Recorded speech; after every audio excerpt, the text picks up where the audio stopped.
At minus 12 decibels. We're go. Okay, my fellow Americans, we have the best coronavirus. We have the best global pandemic. We have the best health threats. We have the best virus. We have the best hotspots. We have the best infection. We have the best school closures. We have the best social distancing. We have the best leaders of health insurance industry. We have the best surprise medical billing. We have the best massive amounts of red tapes available in record time. This is the way it always was and always will be.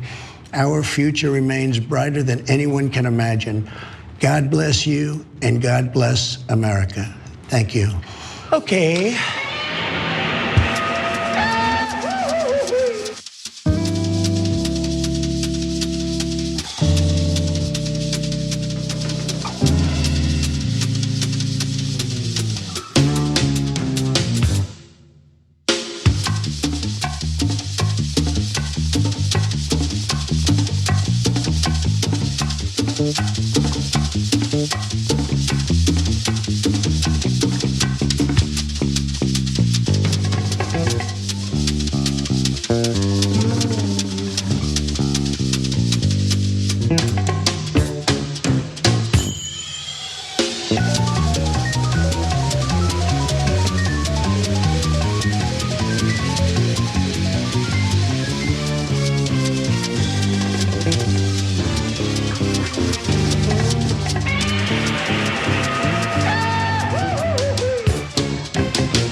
Welcome to the Young Turks. Cenk Ugran and Kasparin with you guys.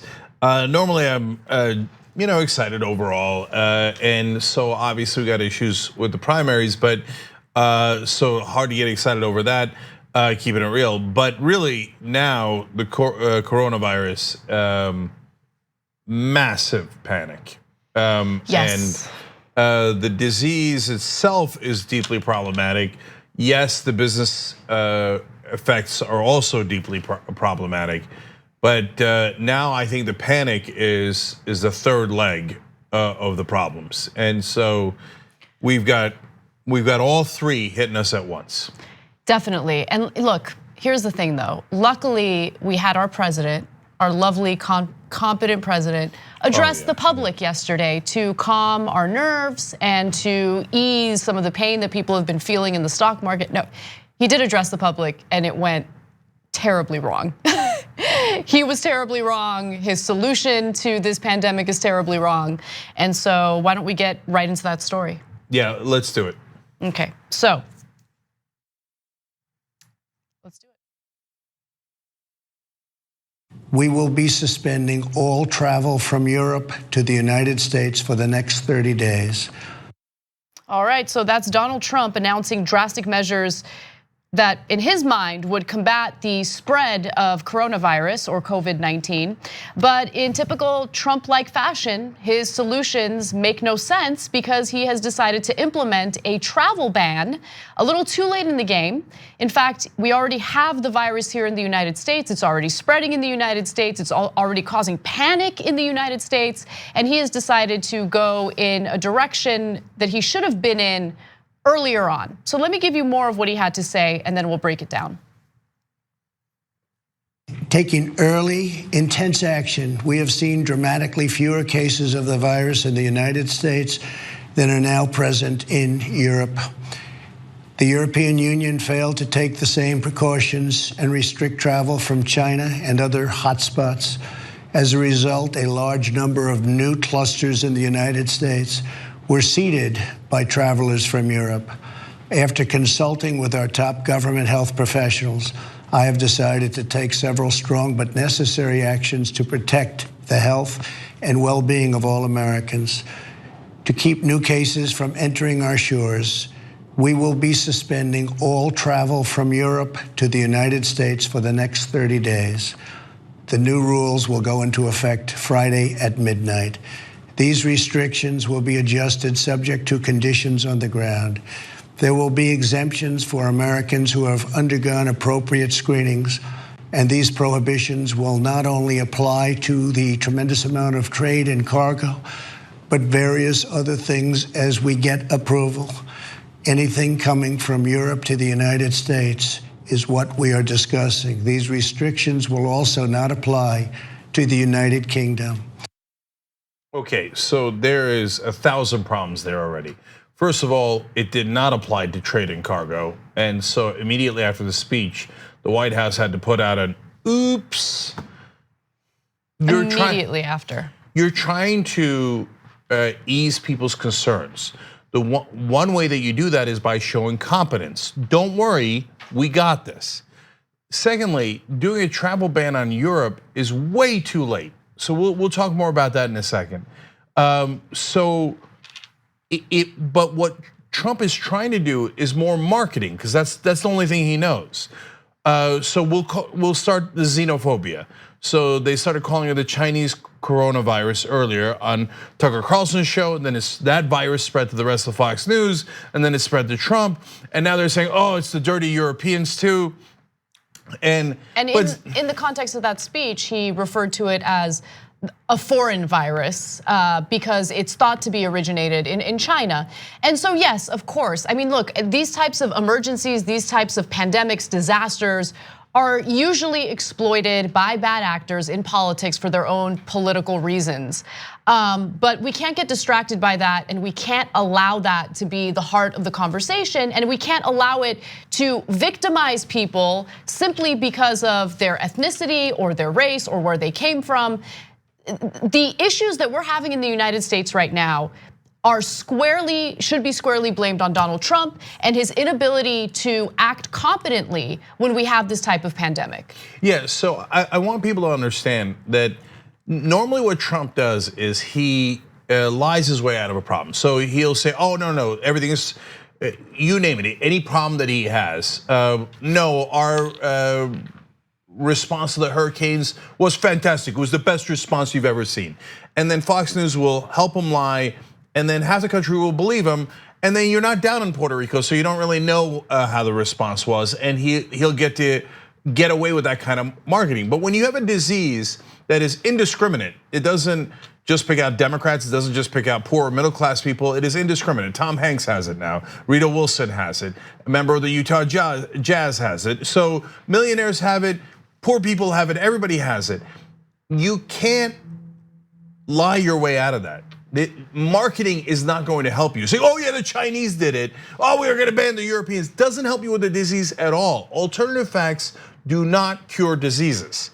So you need real facts, you need real medicine, real science. So that gets to the heart of this thing. When he says, we have less cases. No. That's not true, yeah. We have less testing because we're incompetent in this United States government right now.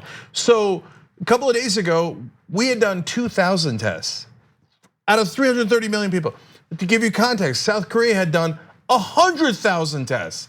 Now we've done about 3,000 to 4,000 tests. South Korea has done 150,000 tests. Now, when you do 150,000 tests, you know what you find out? You find out that more people have it than you realize because you tested them. When you've only tested a couple thousand people, going around saying, oh, not that many people tested positive. Yeah, because you didn't test them. So when the tests come in, and then we find out the real enormity of the problem here as it is across the world, oh boy, another wave of panic is gonna hit. All right, so there's a story that just broke by the Daily Beast. I wanted to make sure that you guys were aware of it. So apparently there's complete and utter chaos within the Trump administration over Trump's botched speech and all of the misinformation that he shared in that speech. So according to the Daily Beast, Trump administration officials are furious at the boss for botching the COVID-19 speech. One of them was quoted as saying, we're wasting time playing mop up, and it goes without saying that we aren't allowed to admit admit that any of it is the fault of the president. So even within the administration, they're acknowledging the fact that they are ill-prepared, that Donald Trump has been completely incompetent in the handling of the spread of this virus, and they can't publicly speak out because we all know what Donald Trump is like if you criticize him, even if it's constructive criticism.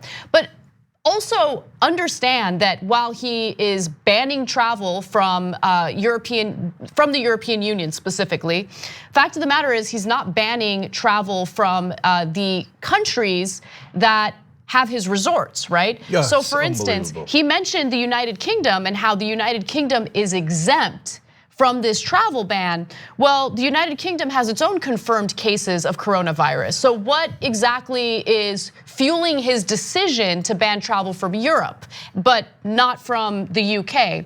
Also, the Department of Homeland Security clarified that the new order would not bar all travelers from Europe, just foreign nationals traveling from Europe to the United States. The order also doesn't prohibit the travel of legal permanent residents and the immediate family members of United States citizens. That's an important clarification because Americans currently in Europe, for whatever reason, whether it's tourist reasons or business reasons, were panicking and they didn't know what this meant for them. Yeah. And so again, Donald Trump comes out and understand he's not speaking off the cuff here. He's trying to be serious and he's reading from a teleprompter clearly. And he still can't get it right. So this was a prepared speech full of misinformation. So that's the second big mistake. First one was saying trade and cargo. Markets immediately collapsed overnight because there's future markets that are open at night. And you see the graph go like this as soon as he says trade and cargo are banned from Europe. Then they have to immediately go, no, sorry, trade and cargo are not banned. Second thing is, people started panicking because their kids are in Europe, their family members are in Europe, and he did not clarify that Americans could come back. And then people started buying incredibly expensive tickets to try to get out immediately before the ban came in. So then the second thing they had to clarify was like, sorry, Americans can come back in, okay? And then he said, don't worry, we're gonna test everyone, all the Americans that are coming back in. We don't have any tests because the idiots didn't order the tests from months ago. So that's not true. They're not gonna get tested when they come back. We don't have enough test kits. So I'll get back to that because that's the most important part. And then what Anna mentioned, it's not just the UK. He's like, also Ireland will be exempted. Right. Why? There's a Trump resort in Ireland. For God's sake, like some of the European countries have very, very few cases of COVID-19. The UK actually has plenty of cases of COVID-19. So why ban the ones that don't have COVID-19, but not ban UK and Ireland? It's so obvious that the scientists came to him and said, all right, look, first probably Stephen Miller said, let's do xenophobia, let's blame the Europeans too. The scientists go, well, okay, I mean, there are cases, really bad cases in Italy, that part is true.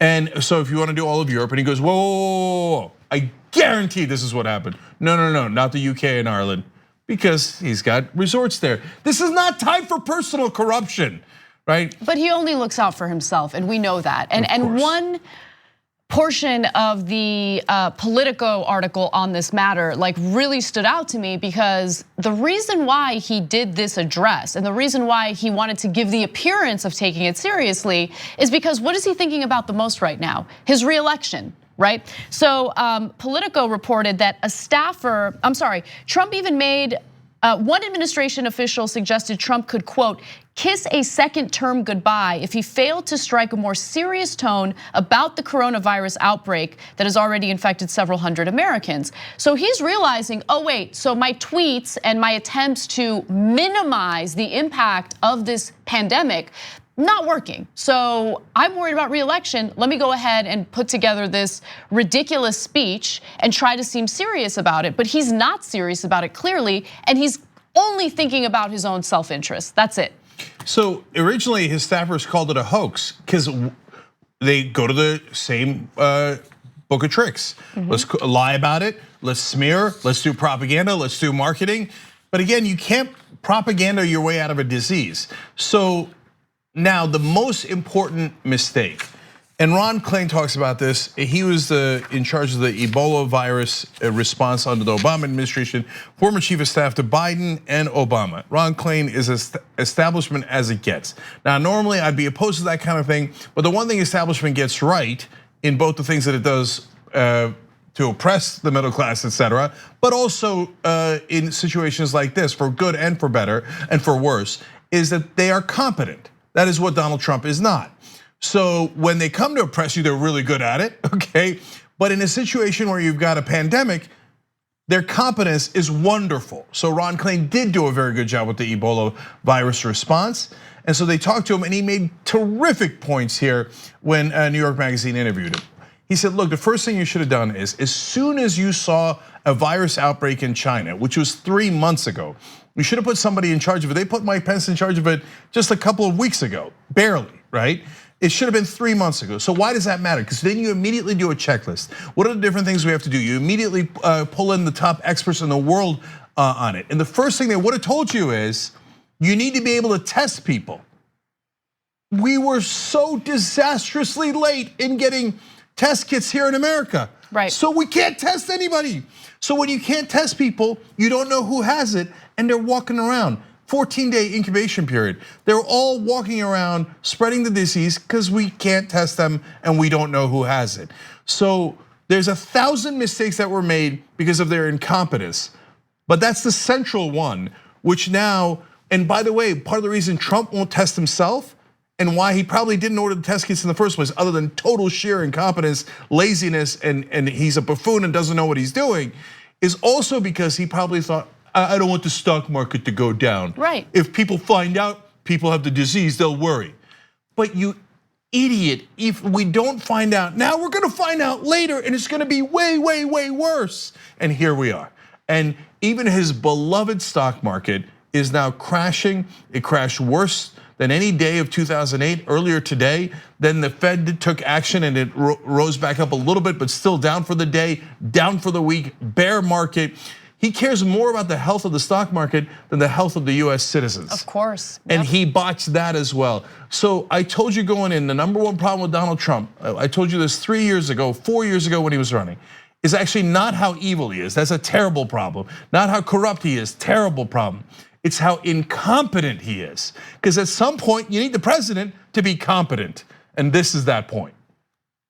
Well, I want to just quickly go over Europe's response to Trump's address, and then we'll take a break. So Donald Trump implemented a 30-day ban, and he conveniently exempted countries where 3 of his resorts are located. Now, the US government proclamation initiating the ban targets 26 countries that comprise a visa-free travel zone known as the Schengen area, okay? Now, the United Kingdom, which is home to Trump Turnberry and Trump International Golf Links, and Ireland, which is home to another Trump-branded hotel and golf course in Doonbeg, do not participate in this area. So Bulgaria, Croatia, and Romania are also part of the Schengen area. All 3 of the resorts are struggling financially. So it's important to mention that because he is, much like the Muslim ban that he implemented, he's picking and choosing which countries will be negatively impacted by his travel ban here, right? Now, I want to be clear. Had he decided to ban travel from certain countries early on to slow down the spread of coronavirus, that would make sense. But at this point, it's too late, and travel bans make absolutely no sense at all. So there are now 460 confirmed coronavirus cases in the United Kingdom. Okay, that's one of the areas that Trump did not implement a travel ban on, including Nadine Dorries, the British government's own health minister in charge of patient safety. So you have high-level people in the UK who have already contracted this virus. Now, residents of the 26 Schengen countries are also free to live and work in the United Kingdom, meaning they could fly to the United States from a British airport as long as they hadn't spent time within the Schengen countries in the last 14 days. Well, they can go to Trump Resort for a couple of weeks and then come here.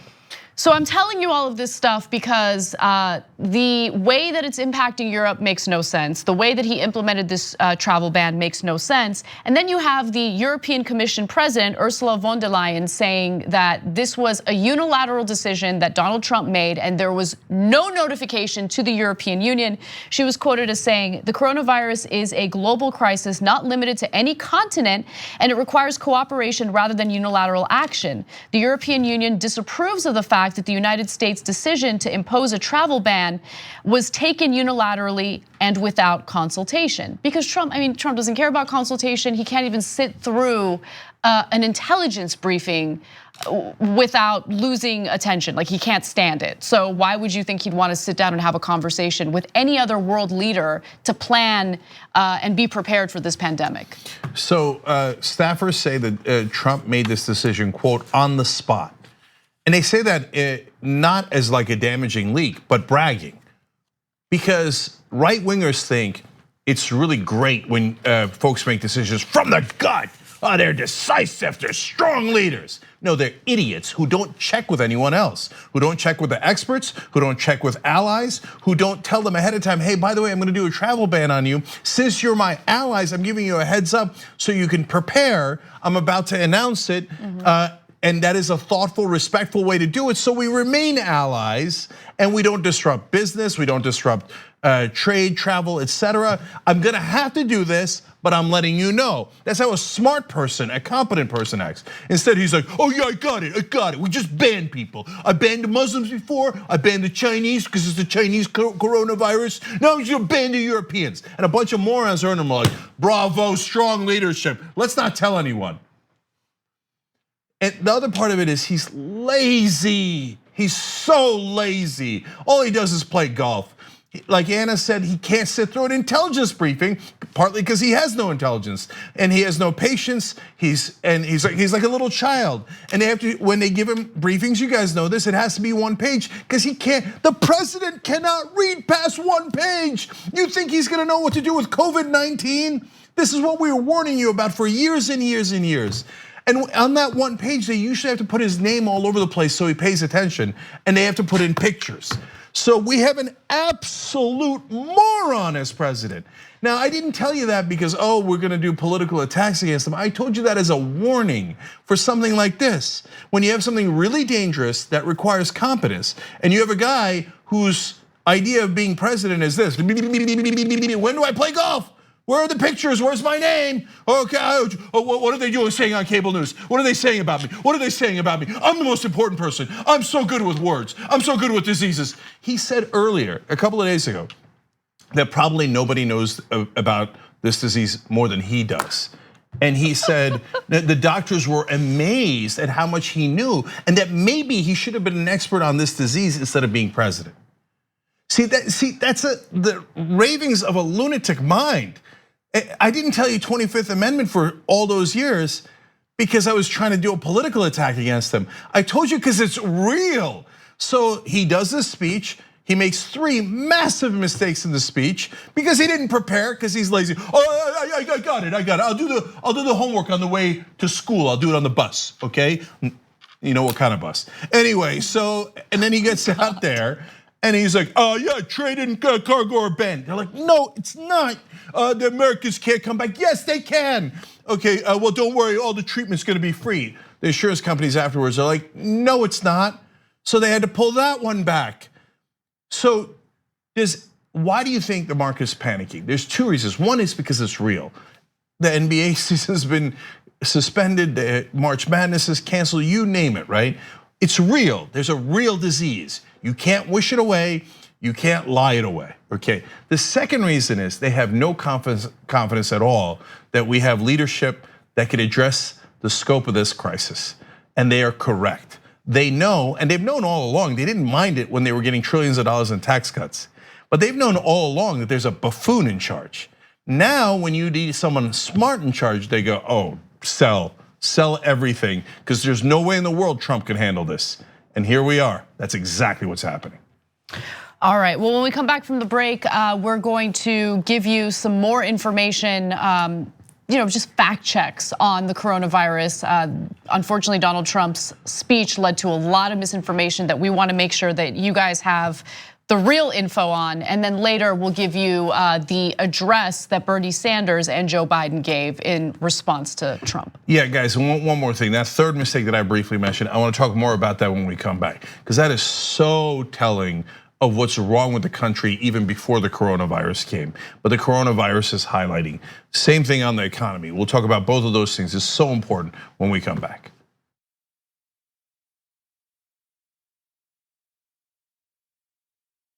damn it, they failed us. And if you're not angry about that, Michael, and any of you out there, then you're damn wrong, because you should be angry.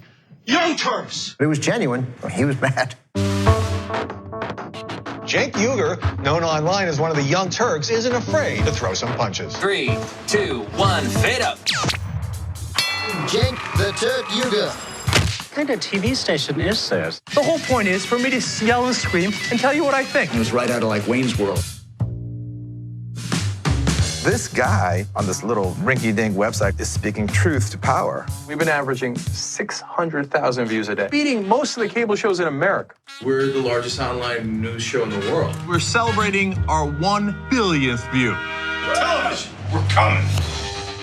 More politics ahead with Cenk Uygur. He knew that the MSNBC opportunity was an experiment. If Phil and host beat CNN and headline news combined, at some point, they want to give me a show. Every single year, that comes out of our paycheck. We put it in, and you're saying we were suckers. When you, as a host, tells someone you're interviewing to shut up, that's going to raise a red flag. That guy needed a tall glass of shut up juice.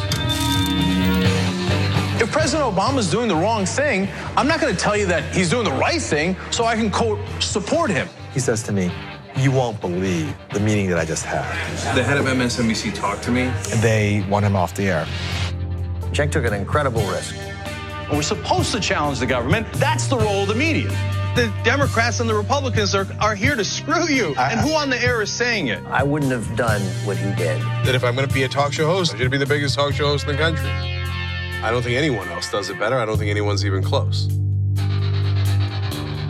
Before you know it, I'll be back on your TV doing a national show. I guarantee it. Cenk Uygur Kasparian with you guys, ready for a rock and roll show. We've never played instruments before, but we're gonna try for the first time right now. My God, if Jesus came back, how much would the Republicans hate him? Jesus would come back and be like, no, I'm done with all the banks. And he said, now you have to give away all of your possessions to the poor. Steve King would be like, oh, Weezy, they're coming to get me. It's not about fighting amongst each other. It's about making sure we correct the political system so our government works for us and our representatives actually represent us. And unfortunately, not a lot of the rest of the media even understands that concept, but we do here. You can't be pro-life and pro the death penalty. They're afraid to do it because they're stuck in this, this lie that Republicans are great with money and the economy, and then they don't spend all your money and take it from you. It's exactly what they do. Just say it.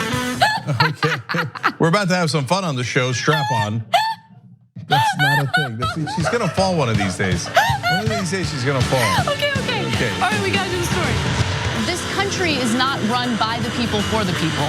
It's run by corporations. It's run by weapons manufacturers. It's run by private military contractors. We've been telling you that people care about policy, and people on TV, they're like, no, everybody just cares about gloss and shine and whether you're rolling up your sleeves well. But what's more impressive is policy, and that you should make equal note of that, and you most certainly have not.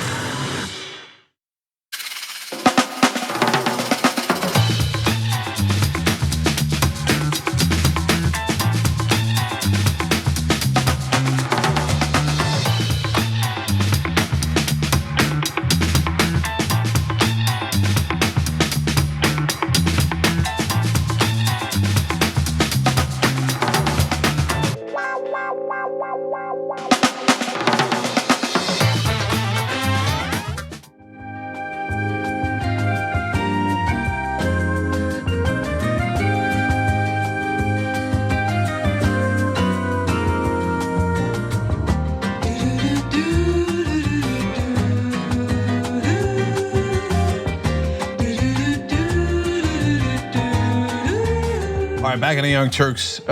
Let's go members first. Lots of quick comments.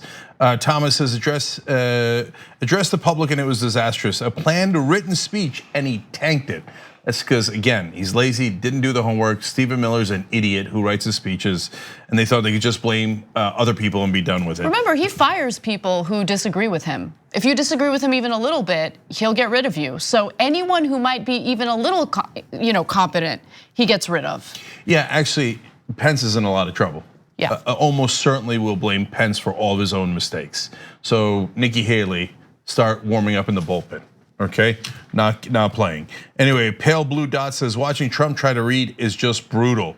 Vicky says Bernie's plan today for COVID-19 is amazing. We're gonna get to that in a little bit. Super Last Thing says, anyone else notice that he seemed out of breath 4 or 5 times in that speech? And he was sniffling a lot. I know, but I think that's speculation. Look, like his mental faculties is not speculation. He calls oranges all the time, and I've got 1,000 other examples. But he's always talking like that. Norway. So like this thought of does he have it? Does he have it? Like no, I think he's on drugs. Like that's what I think. I'm not. I don't know whether or not he has COVID-19. I know that he's been in close contact with people who do have it, who have tested positive for it. So that's concerning. But like the nonstop like cocaine sniffles, I don't know what's going on. Okay, I don't know anything about that either. Peter Hamby says on YouTube Super Chat, like always, the GOP pandemic is blaming Democrats for COVID-19. Despite many bipartisan bills the House passed to prevent/control, Mitchie sneezes on. So we've got that coming up in a little bit as well. Also, Nancy Strickland, thank you all of you to use YouTube Super Chat because that helps the show. Nancy says, thank you for trying to get all the truth out there. We thank you because you make the show possible. By the way, tyt.com/go. There's so many great things we'd love to do. Nina Turner show, Josh Fox reached out to me with a great idea today. We don't have the money to do those things, but we would love to do those. tyt.com/go. To make some of that possible. Last one, we'll end on a positive note from Twitter. Heather Colvin says, hi guys, can you give us a shout out? I'm from Edinburgh, Scotland, and my kid got me a subscription for early Mother's Day. I would be super excited to get mentioned. I know we got other things to think about, i.e. the virus, but how cool is my kid? Heather, the correct answer is your kid is super cool.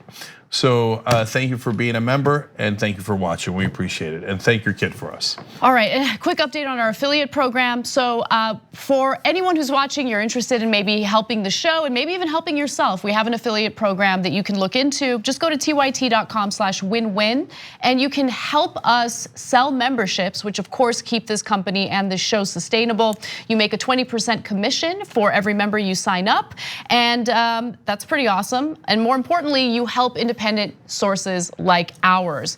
So far we have 826 TYT affiliates. We want to thank you guys from the bottom of our hearts. We really appreciate you and we love creating win-win situations. So we all win, tyt.com/win-win. All right, let's move on. Can I travel? Can I not? That's what people are asking me because the president, I don't know from the president, can I travel or not? I understand. Are goods gonna be able to come in from Europe? Are they not? Every producer was running around here scrambling and saying, did the president say we need to know? We can't report it. We don't know what to report. The president said this, we don't know. That's Don Lemon, who was clearly confused about what was going on following Donald Trump's Oval Office address on the coronavirus. But Don Lemon wasn't the only one because there was a great deal of misinformation, a lack of clarity. And so he had the governor of Ohio, John Kasich, on to discuss this. And it got a little fiery to say the least. Let's take a look. Whatever script he read was wrong because they've had to clarify it several times. And I just got to say, if the president came out to calm people's fears, he didn't do a good job of it because they've had to come back and clarify it several times. And this has been going on long enough for them to get it straight. We need straight, accurate information from this president and this administration, and we're not getting it. And I don't understand why you are tiptoeing around it. He came out, gave an address that usually that happens very rarely, and he doesn't get it right. I'm going to tell you, first of all, he read it, and somebody that wrote this, look, I don't want to get into that. What was on today? That's why you're here to talk about the president's address. Can I finish now? No, you can't, John, because we're here to talk about the president's. Wait, we're here. I don't want you to go on and deflect and talk about something else because we're here to talk about the president's address. And you said that someone else wrote it. He's the president. Even if someone else wrote it, it should be right. So I don't blame Don Lemon for being as upset as he is because again, there was so much misinformation in that speech that his own administration officials had to clean up immediately after and clarify what Trump was talking about. What does this travel ban mean? Will Americans stuck in Europe be able to come back to the United States? What does this mean for cargo? What does this mean for trade? Everyone was confused. And also there was misinformation about what would be covered when it comes to healthcare healthcare costs related to COVID-19. There was misinformation in his speech about that. But real quick, Cenk, I wanted to read you a few of the tweets coming from Tom Bossert. He was the former Homeland Security advisor under the Obama administration and briefly under the Trump administration as well. He said via Twitter, "There's little value to European travel restrictions. Poor use of time and energy. Earlier, yes. Now travel restrictions / screening are less useful. We have nearly as much disease here in the United States as the countries in Europe. We must focus on layered community mitigation measures now." So what that means, if you're unfamiliar with community mitigation measures, is more and more people staying home. Now, look, that has begun. The NBA suspended the season. Baseball's suspended spring training. March Madness has been canceled.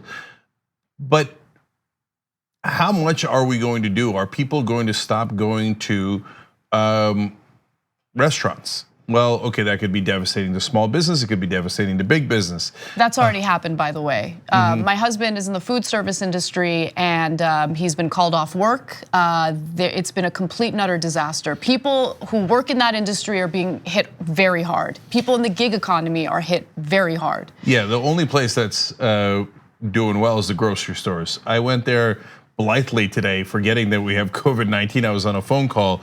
There was lines like no one's business, and so, but everybody else is in a world of trouble in terms of business. That's true. We'll talk more about that in the post-game because we have some personal stories about that. But back to Kasich and Lemon for a second. So to be fair to Kasich, Kasich is often tough on Trump, even though he's a Republican. Remember, he ran against Trump and was the last guy standing against Trump in the last primaries. And he's considered the reasonable, smart Republican. I say the, because just about the only one left in the country.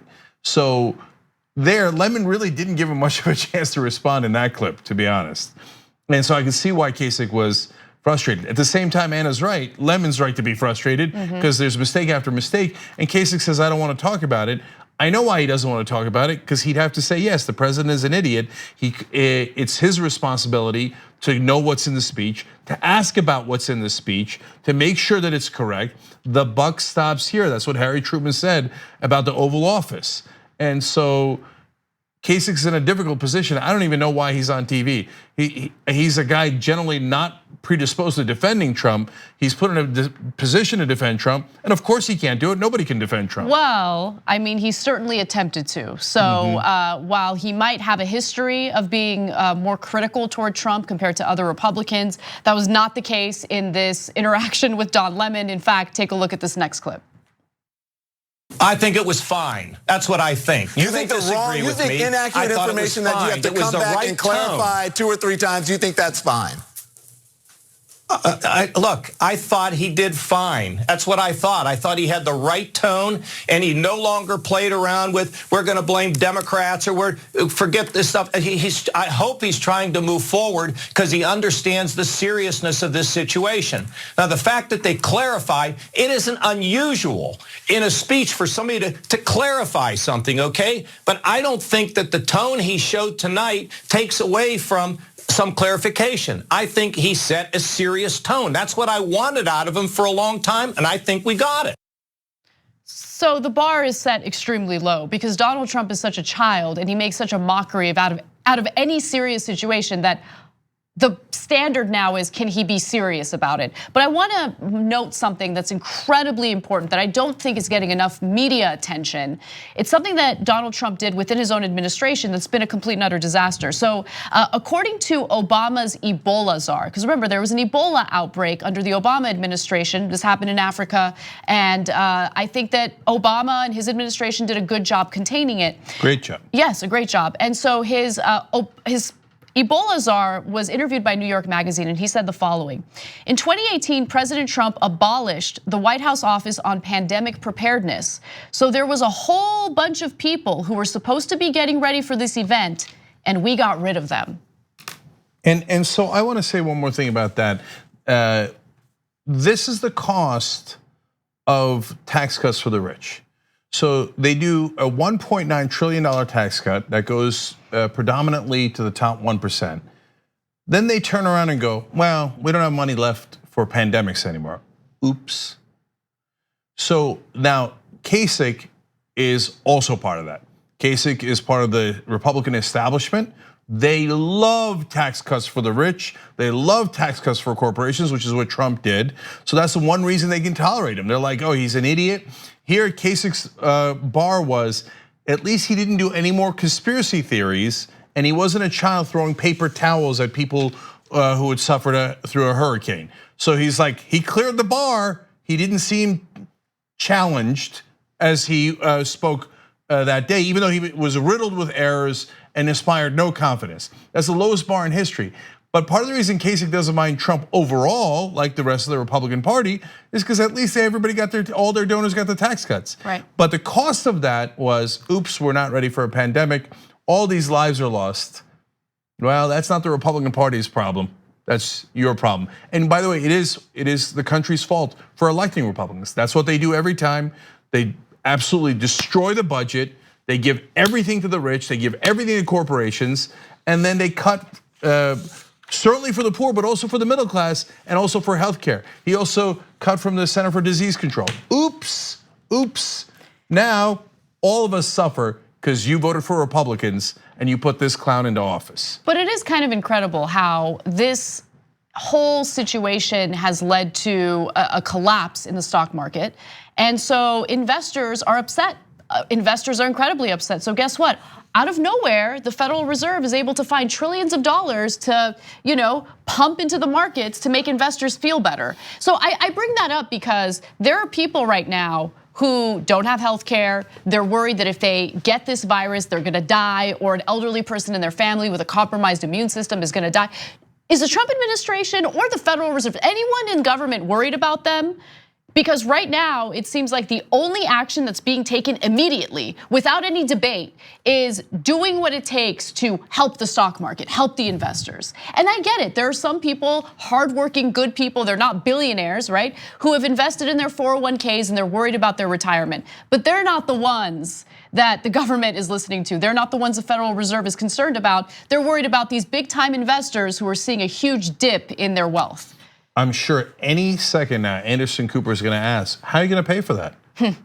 Oh, right, no one asked. Oh, all of a sudden, Wall Street needs it. $1.5 trillion literally materializes out of nowhere. The Fed goes and prints the money and gives it to them. And there's no discussion of how we're gonna pay for it. There are legitimate reasons for it. We understand that, and we talk that through. But at the same time, whenever real people need to be prioritized, there's no money at all. Oh, there's a pandemic coming up, there's no money. Oh, it affected the stock market. Hey, look, I found $1.5 trillion. Well, we'll get into the details of how this is impacting the economy when we come back from the break.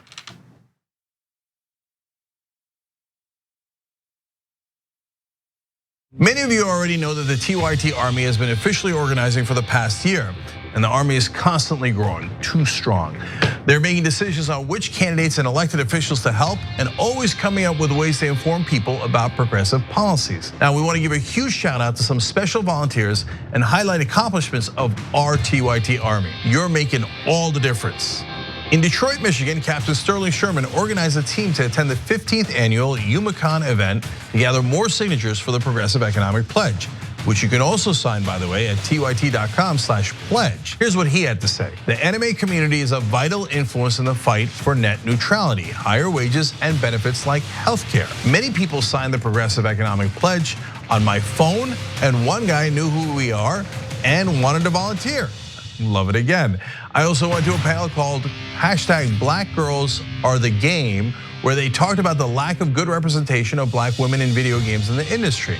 The ladies on the panel are in charge of the Instagram communities, and we're also delighted to sign the pledge. Win.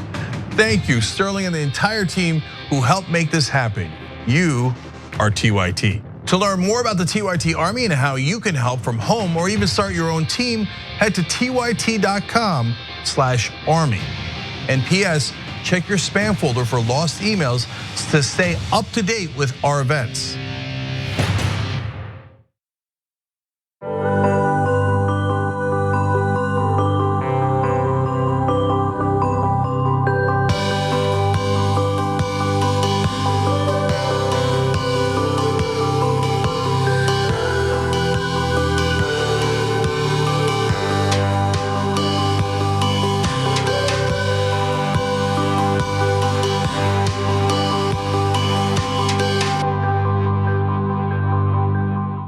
my life did I think I would like to see a dictator. But if there's going to be one, I want it to be Trump. TikTok, TikTok. Where's the line? We've crossed every line you can imagine. We are a socialist country. It's socialism for the rich. TikTok, TikTok. You don't have to know the truth, just believe what they tell you. There is no bounds to their monstrous hypocrisy. TikTok. I think we're gonna win the Senate in 2020. And I think we're gonna have the House, and I think we're gonna have the presidency. TikTok. And in 2020, we're going to clean your clock, and we're gonna run you out of town, and we're gonna have an actual democracy in this country. November of 2020 could also be potentially the greatest day of our lives. Let us whisper of a dream. With Doe, you can turn your passions into potential investment opportunities. Whether it's cannabis, fashion, travel, video games, or anything in between, you tell them what you're interested in, and they'll help you uncover the investment potential. Doe provides your daily one-stop investment shop with lists of companies that relate to your personal interests, relevant news, and your favorite stocks and videos that unpack today's money-moving headlines in under 3 minutes. Go to doe.com/TYT. Today, terrible day for the internet, terrible day for America. The internet as we know it is not going to exist anymore. A real dark day for information, and yet another way that they're bleeding out the democracy. We're now going to have these gatekeepers of information deciding what we can and can't see, and that's what scares me the most. Whether you're conservative or progressive or anywhere in the middle, this is the one thing we should all agree to. Protect the internet, because the establishment is coming for it. Don't let them destroy the internet.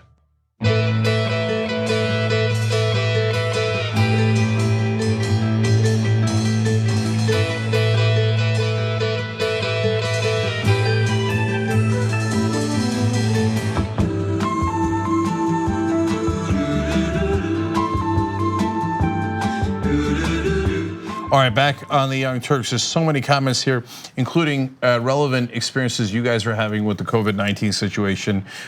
So let me do members first as usual. Change my Borg designation, writes in, Cenk, your bet with Anna is still in play. He could resign if this pandemic and stock market get really bad. I actually thought about that today and mentioned it in the production meeting. I was like, I think for the first time I'm a little vulnerable here.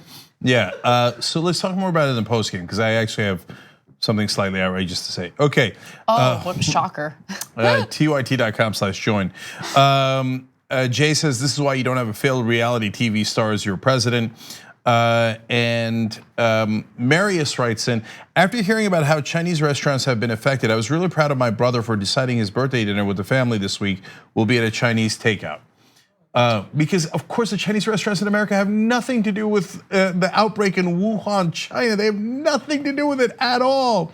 But people get irrational fear and the panic sets in, and now all those businesses are devastated. Juliana says, I work at a grocery store. It's been madness just keeping up with the demand. Empty shelves for toilet paper and cleaning supplies, bread plants working overtime to keep stores stocked with bread, and it's still emptying, nonstop lines, etc. So that's amazing. And then last one from YouTube Super Chat. Bob Doctor says, Cenk, stop writing Bernie's obit like you did Tuesday. If Joe/Bernie's roles were reversed, the corporate media wouldn't give up. You need to aspire. I hear you, brother. Look, I have two jobs. One is to tell you the truth, and that's first and foremost. I will never compromise that. So he's hurt, dog. There's no question about that.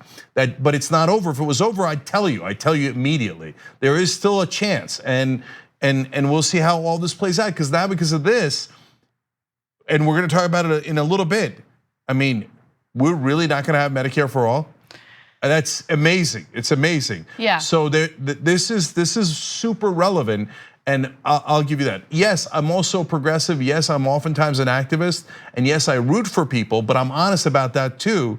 And my job is but first to tell you the truth, then to tell you what we can do to effectuate change. All right.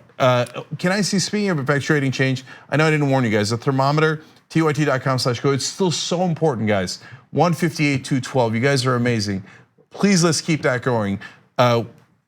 we got to get you more information, and this is how we do it. All right, Anna, what's next? All right, well, we've spent most of this show correcting Donald Trump. Let's continue doing it. During Donald Trump's Oval Office address on coronavirus, he unfortunately shared some misinformation about what would be covered healthcare-wise if people seek to get treatment or testing for the virus. I'm going to go ahead and tell you the reality of the situation so everyone is prepared the best they can be in this broken healthcare system. So here's what Trump told the public on Wednesday during this Oval Office address. He said, earlier this week, I met with the leaders of the healthcare industry who have agreed to waive all co-payments for coronavirus treatments, extend insurance coverage to these treatments, and to prevent surprise medical billing. But that is not the case, as was explained by Politico. So apparently Trump's claim tonight that health insurers have agreed to waive all co-payments for coronavirus treatments seems to be news to them. For testing, not for treatment, according to a spokesperson for the major insurance lobby. Okay, so there will be some relief, but not the type of relief that Donald Trump claimed he accomplished on behalf of the American people. Also, a White House official echoed that statement to Jim Acosta, and he shared that information via Twitter. Trump tonight said health insurers have agreed to waive all co-payments for coronavirus treatments, extend insurance coverage to these treatments. White House official says Trump meant to echo that the vice president said yesterday that insurers have agreed to waive all co-pays on coronavirus testing specifically. Okay, so let's talk about that because it really exposes the underlying problem of our healthcare system. So first of all, if there is not a pandemic, normally if you have a life-threatening disease, you still have to pay the copay to get tested, let alone the treatment. They're like, we're gonna waive the copay because, okay, there's a worldwide pandemic. But normally if your life's on the line, we're not gonna waive it. No, you pay. One quick reminder though, we still have 27 million Americans who are uninsured. So the copay is what you would pay to just see your doctor to get that test, right? And it is a lowered amount because you have insurance. If you don't have insurance, that cost is actually much higher, $150 to $200 in most cases. And as Katie Porter showed it could actually get up to $1,300. So then the second part of it is the insurance industry going out there and going, no, don't get us wrong. We're not actually here to save your lives.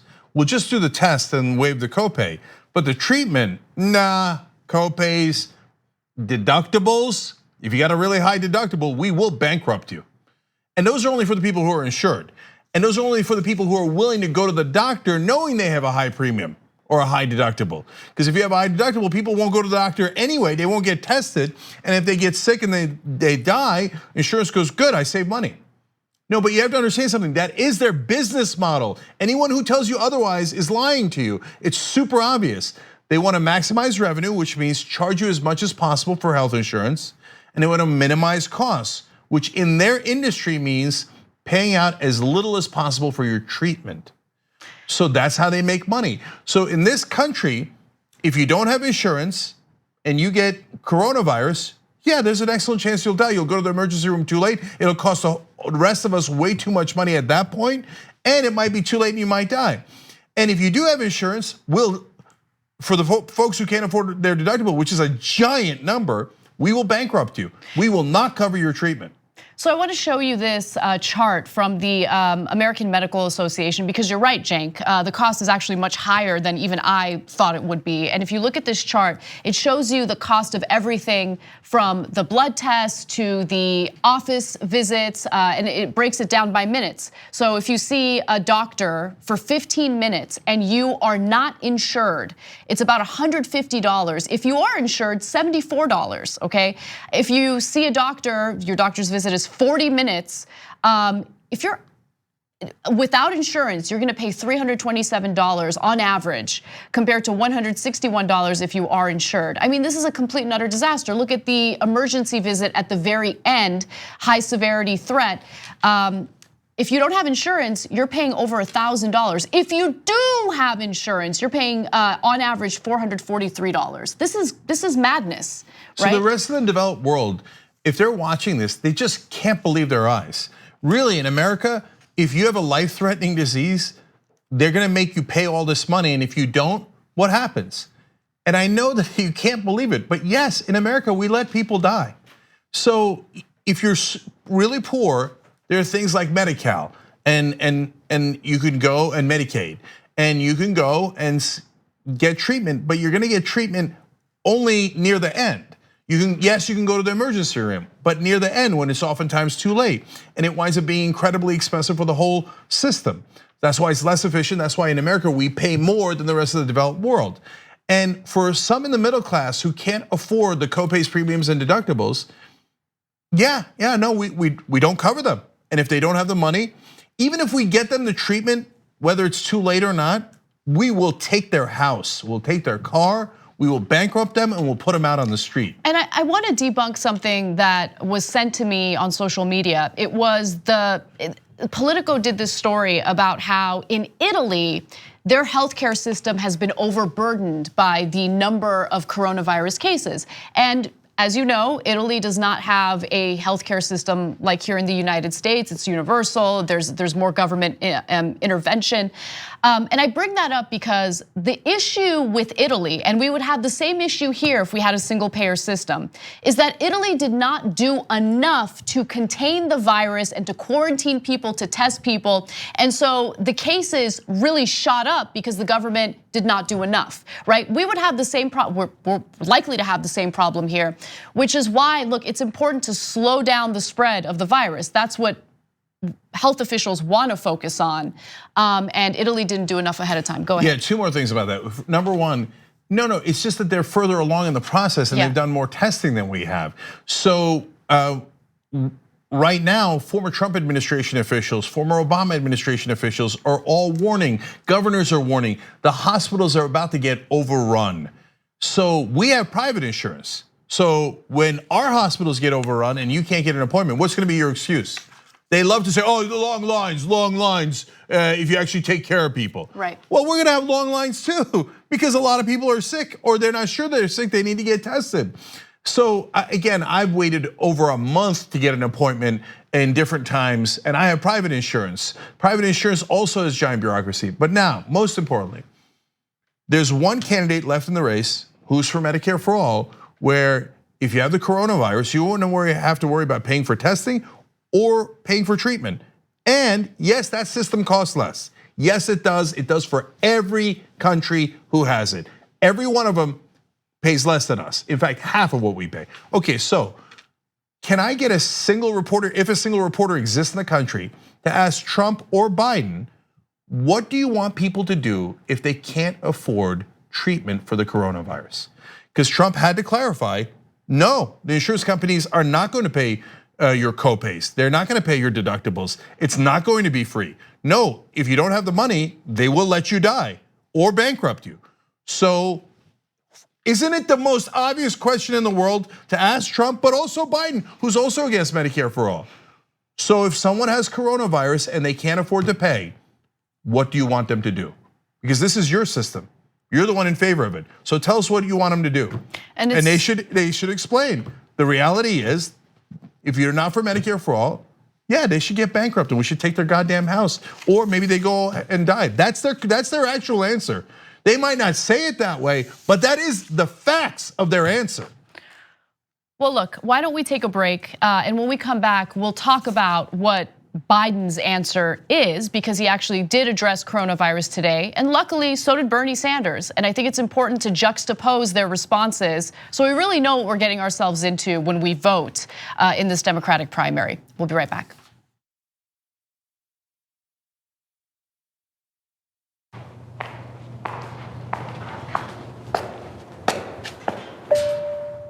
Can you name the representative of your district? The representative of my district, oof. I have no idea. I actually don't know who the representative of my district is. Do you know what the corporate tax rate is? I think it's pretty high. I should know this. Like in between 20, 25%. I don't know. How many amendments are in the US Constitution? Oh no. This brings me back to grade school. I should know this because I was a history major, but I do not remember. I don't know that. I don't know. I don't know. I have no clue. Nope. I don't know the answer to that one. You don't know? I didn't know. It's time to change that. We live in the best country in the world. We live in the most powerful country in the world. We love our American freedom, but only half of us take part in the political process. Only half of us vote. We don't fulfill our duties as U.S. citizens to make this country a better place. It's time that we use our voices as a team, as a country, to become better. We will stand up. We will be empowered. We will stay educated and informed about politics every single day because it's our responsibility. And Politiscope just made it easy for you. So join me, join us, and let's be Americans.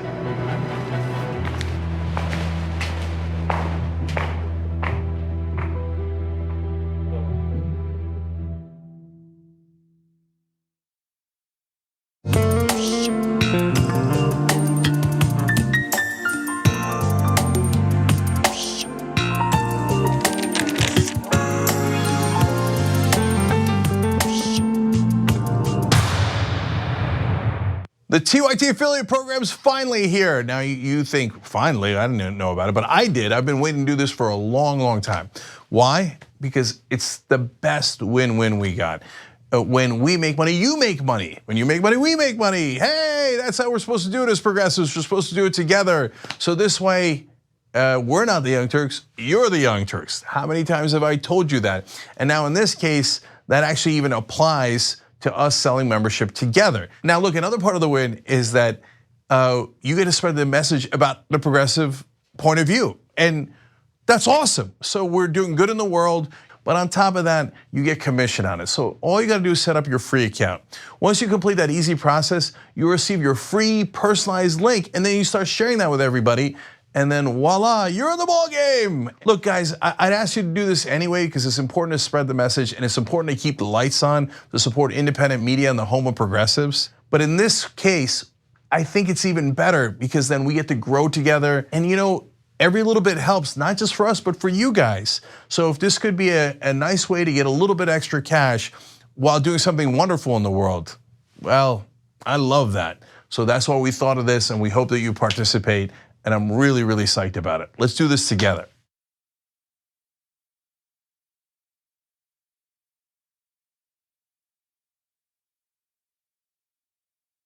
The Supreme Court has ruled that Donald Trump can use military funds to build his paper sores that I saw in their mouths.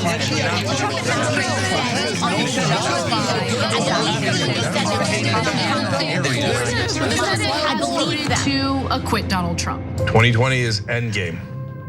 Everything. If progressives win, we're done apologizing. They should apologize to us for all that they have done to us 1,000 times over.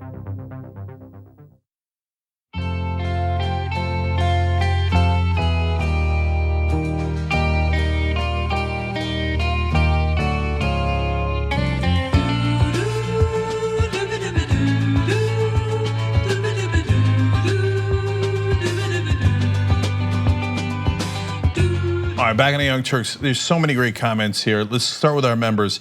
No more trigonometry says we could have had a second great bubonic plague, and the insurance companies would go, sorry, bruh, we don't cover that. Good luck. Literally true. Yeah. Literally true. Yeah. You could have the bubonic plague, and insurance companies like, no, we got to make a profit. That's your problem, not my problem. So this is insane. In fact, I'll just quickly go to a tweet from the bottom here. Beppa says, speaking as a Brit, it blows my mind every time you guys talk about paying for medical care. Basically, if you're too poor, you're left to die/be broke. And also, you guys are made to pay to call out for ambulances? Yes. Oh my God, nobody wants an ambulance. If you get an ambulance, you're screwed. Oh, 100%. Like the ambulance is the most costly thing there is. So recently I got into a car accident, and I was panicking and I didn't know if I was hurt because there was so much adrenaline. And when the ambulance came, they asked if I wanted them to take me to the doctor. And I was like, or to the hospital. I'm like, no, I don't want that. And I have health insurance, but you don't want to get hit with that surprise bill, even if you have health insurance. So yeah, the rest of the world that are watching, yes, America is that barbaric. That's where we stand right now. Yeah. So now, really important personal stories here. Mike Pence, okay, sorry, but Assless Chaps writes in, but it's an important point. It's a funny name, but it's an important point. He said, I'm a certified medical coder, been coding for over 10 years now, and everything you're saying is 100% accurate. Insurance companies will find any reason to deny a patient's claim, even if they were told beforehand that the service would be covered. And when asked to take a second look at the claim, even if corrected per their instructions, they can literally turn around and say, nope, we denied it the first time and we're gonna stick with that. And it's all 100% legal. So that's someone who's, from what I understand there, and you guys heard the whole thing yourself, writes the code for how to deny you when you actually are sick and you need payment. Like in the other countries, you don't have to beg for someone to pay for insurance you already have. What's the point of having insurance if they're not going to cover anything? Like, what's the point? Now, this system is so insane. Okay, we I know. Go. Leroy, not Jenkins Beresford says, I have a Cigna Platinum plan and it costs $1,100 a month. I don't trust that I won't get a bill if I get tested. You'll get a bill. There's hundreds of these comments. Everyone's saying they're in a panic because, my God, we're all gonna, lose everything we have if we get sick. The system is insane. All right, let's go to the stories. All right. Following Donald Trump's bungled address in the Oval Office to inform the public about the coronavirus, both Joe Biden and Bernie Sanders released their own address today. And I think it's important to hear what they had to say, especially since they're the two frontrunners in the Democratic Party for the general election. Now, they had very different messages, and I want you to pay close attention to that. Let's start off with Joe Biden railing against Donald Trump and the type of language he used during his Oval Office address. Yesterday, we announced a Public Health Advisory Committee of experts who will continue to counsel my campaign and me, help guide our decisions on the steps to minimize further risks. We will lead by science. The World Health Organization now has officially declared COVID-19 a pandemic. Downplaying it, being overly dismissive, or spreading misinformation is only going to hurt us and further advantage the spread of the disease. But neither should we panic or fall back on xenophobia. Labeling COVID-19 a foreign virus does not displace accountability for the misjudgments that have been taken thus far by the Trump administration. Let me be crystal clear. The coronavirus does not have a political affiliation. It will infect Republicans, independents, and Democrats alike, and will not discriminate based on national origin, race, gender, or zip code. It will touch people in positions of power as well as the most vulnerable in our society. And it will not stop. Banning all travel from Europe or any other part of the world may slow it, but as we've seen, it will not stop it. And travel restrictions based on favoritism and politics rather than risk will be counterproductive. So he looks fine there, and so I'm happy to see that. I'm a little relieved to see that, and he looked way better than Trump, and I'm not surprised about that. But there are two parts of this. One is, will Joe Biden and his team be competent in a response to something like this if he's president? The other is, what is their policy regarding healthcare? So they look competent so far, good. The policy, on the other hand, is not good. One thing I'll add is, he mentioned the travel bans and how Trump is very selective in which countries are facing the travel ban based on politics. But why don't you call him out on business interests? Because there are European countries, the UK, for instance, where he has his resorts, and he hasn't implemented a travel ban when it comes to the UK. So I don't know why they don't go after, all of Trump's violations on the emoluments clause and how he has used this office to enrich himself. Whatever, it's a small thing, it doesn't matter. I don't want to be too distracted by that. But he does end up talking a little bit about, how this is gonna hurt certain people economically, and he talks about how they should be protected. Let's hear what he has to say. This crisis will hit everyone, but it will hit folks who live paycheck to paycheck the hardest, including working people and seniors. Another tax cut to Google or Goldman or millionaires won't get the job done. Another tax cut to these folks will not get the job done. Indiscriminate corporate tax subsidies won't effectively target those who really need the help now. We need to place our focus on those who are struggling just to get by. People are already losing jobs. We need to replace their wages. That includes workers in the gig economy who lack unemployment insurance. Parents are already struggling with child care costs. We need to give them relief. Children who rely on school lunches, we need to provide food for them. Schools will need to help in ensuring children who don't have easy access to computers can still learn if their schools shut down. People who have difficulty paying their rent or mortgage because they've been laid off or had their hours cut back, we need to help them to stay in their apartments and their homes. It's a national disgrace that millions of our fellow citizens don't have a single day of paid sick leave available to them. We need both a permanent plan for paid sick leave and an emergency plan for everyone who needs it due to the outbreak now. So look, I think that response was fine, but my issue is that just dealing with the symptoms of a broken system, especially when you face an emergency like a pandemic, isn't enough, right? So he talks about the people who are just getting by. Well, thank you for acknowledging them. I'm glad that they're finally being acknowledged, right? But why do we live in a country that's as wealthy as this and have people who are just getting by? Why is it that 44% of Americans are literally living paycheck to paycheck right now? Why is it that all it takes is one small emergency for people to find themselves in financial ruin? So these are devastating symptoms of a broken system that he has protected over and over again. I mean, it's not like he just came into power. I mean, he was a member of Congress for decades. And as far as I know, based on what he voted on, based on his record, based on the things that he was willing to cut, he wasn't some champion for the social programs that people desperately need. He wanted to cut Social Security, for instance. So the policy goes into two buckets. One is what Joe Biden's talking about here, another is healthcare. We're gonna get to healthcare in a second. But on this bucket, the Democrats are half good, half terrible. So the half good is they're pushing right now for paid sick leave, because if you get the coronavirus, a quarter of the workers in America don't get any paid sick leave from their employers. So that's it, you don't get a paycheck. Well, if nearly half the country can't survive a $400 problem, well, that's a $400 problem.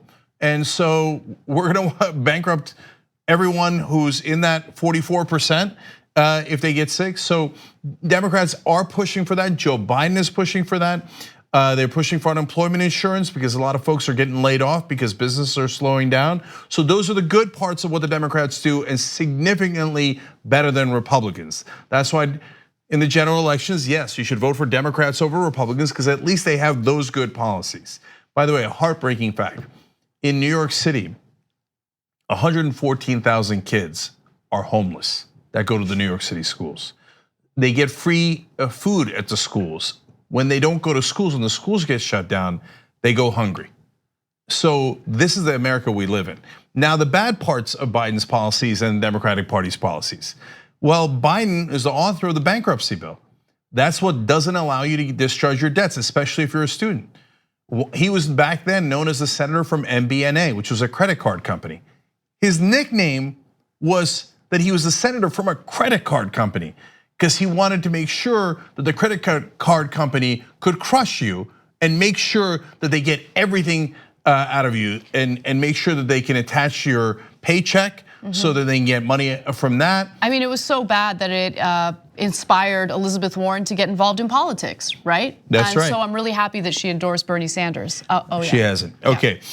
So last thing on that, Biden has been part of the folks who gave tax cuts for the rich, imprisoned the poor, didn't let young people or almost anyone get rid of their debts, etc. So that created the environment in which nearly half the country can't survive a $400 problem. Yep. So for him to now complain about it and offer half proposals, well, I'm glad it's at least half because the Republicans don't even do that much. but it's a little rich to say as if he had nothing to do with it. Now, luckily, the other Democratic candidate for president, Bernie Sanders, also gave an address, and he was a lot more specific in what we need. Sorry, before we get to Bernie Sanders' address, I wanted to address the second bucket. Oh, sure, go ahead. Sorry about that. So the bucket that Biden did not address at all, though, is healthcare. We're talking about healthcare in this case. Coronavirus. It's not. It has residual effects on your pocketbook and your employment. But mainly, Biden is against Medicare for all. So he believes in a system where if you get sick, including from COVID-19, well, you should pay your deductible. And if you can't afford your deductible, that's your problem, not Biden's problem. And if you don't have insurance, God help you, maybe you go to the emergency room at the end when it might or might not be too late.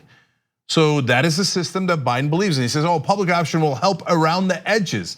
We have 27 million people that are uninsured. So there's only one candidate in the race who believes that if you get the coronavirus, that it should be free to treat you. That if your house is on fire, it should be free to put the fire out. If you're about to die, it should be free to treat you, because that is what every other developed country does. But Joe Biden does not believe in that. The media will never tell you that, even though it's the most obvious fact in the world. They'll tell you he's against Medicare for all, but they'll never explain the ramifications of it. And the ramification is, if you have the coronavirus, that's your problem, not Joe Biden's problem. That's an uncomfortable fact, but it's still a fact.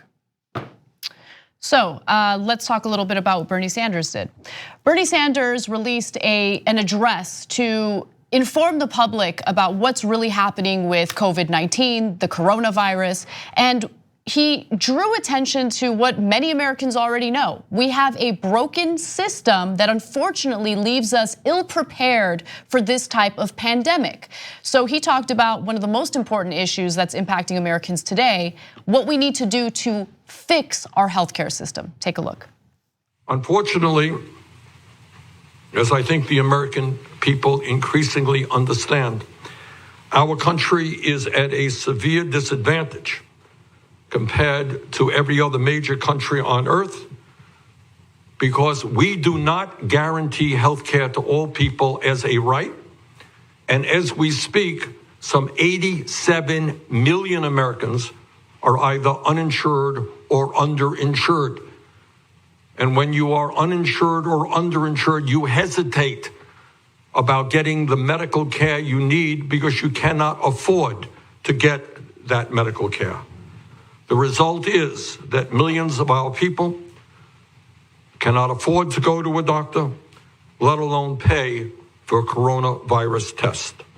So while we work to pass a Medicare for all single payer system, the United States government today must make it clear that in the midst of this emergency, everyone in our country, regardless of income or where they live, must be able to get all of the health care they need without cost. Obviously, when a vaccine or other effective treatment is developed, it must be free of charge. We cannot live in a nation where if you have the money, you get the treatment you need to survive, but if you're working class or poor, you get to the end of the line. That would be morally unacceptable. He also called out the pharmaceutical industry and said that if they have a treatment or any type of vaccine available, that they can't price gouge. He called them out for their price gouging. I mean, the specificity and the clarity is important. Telling us where he stands on these issues is important. You know, there was a portion of Joe Biden's address where he's like, I have a plan for this, go to joebiden.com. No, it's not that complicated, Joe. Like, we don't need some complicated, like, okay, for a brief period of time, we might, waive co-pays for this. No. We need to have a system that doesn't deter people from seeking the testing and the treatment they need to not only save their own lives, but to stop the spread of this virus. Think about how many people are like, no, I'm not going to the doctor. I don't have insurance. I'm not going to the doctor because I have insurance and I don't know what kind of surprise bill I'm gonna get for testing for this coronavirus. So here's obvious fact. Bernie Sanders is the only candidate in the race who would have a system where you could get tested and treated for the coronavirus without any costs, without having to worry about the costs. So that's huge. So right now, everybody's worried about the cost of getting treated if they get coronavirus, because we live in this barbaric system in America where you can only get healthcare if you can afford it. And if you can't afford it, sad day for you. You have a deadly virus, and good luck with that. So are the media reporting that he's the only candidate that would allow everyone to get treated for coronavirus without cost? No, of course not. Of course not. Their disdain for him knows no bounds, And the American people suffer as a result of that, right?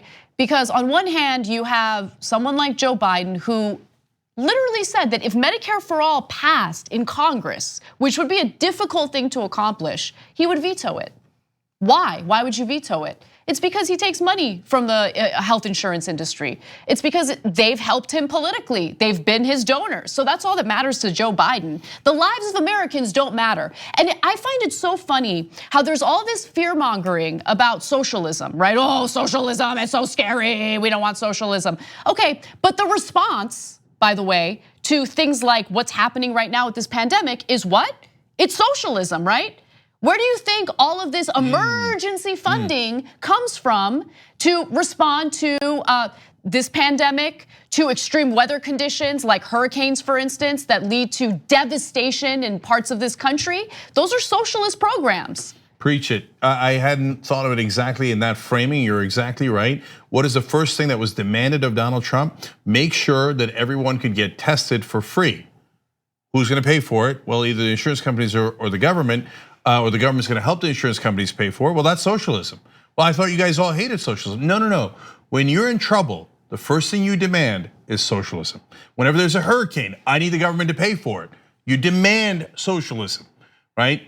So if you're wealthy and you want tax cuts, all of a sudden you don't want any part of socialism. Right. But if your life's in danger, or you need help, all of a sudden socialism, I need socialism, right? But does the media ever clarify that? Why are we obsessed with the media?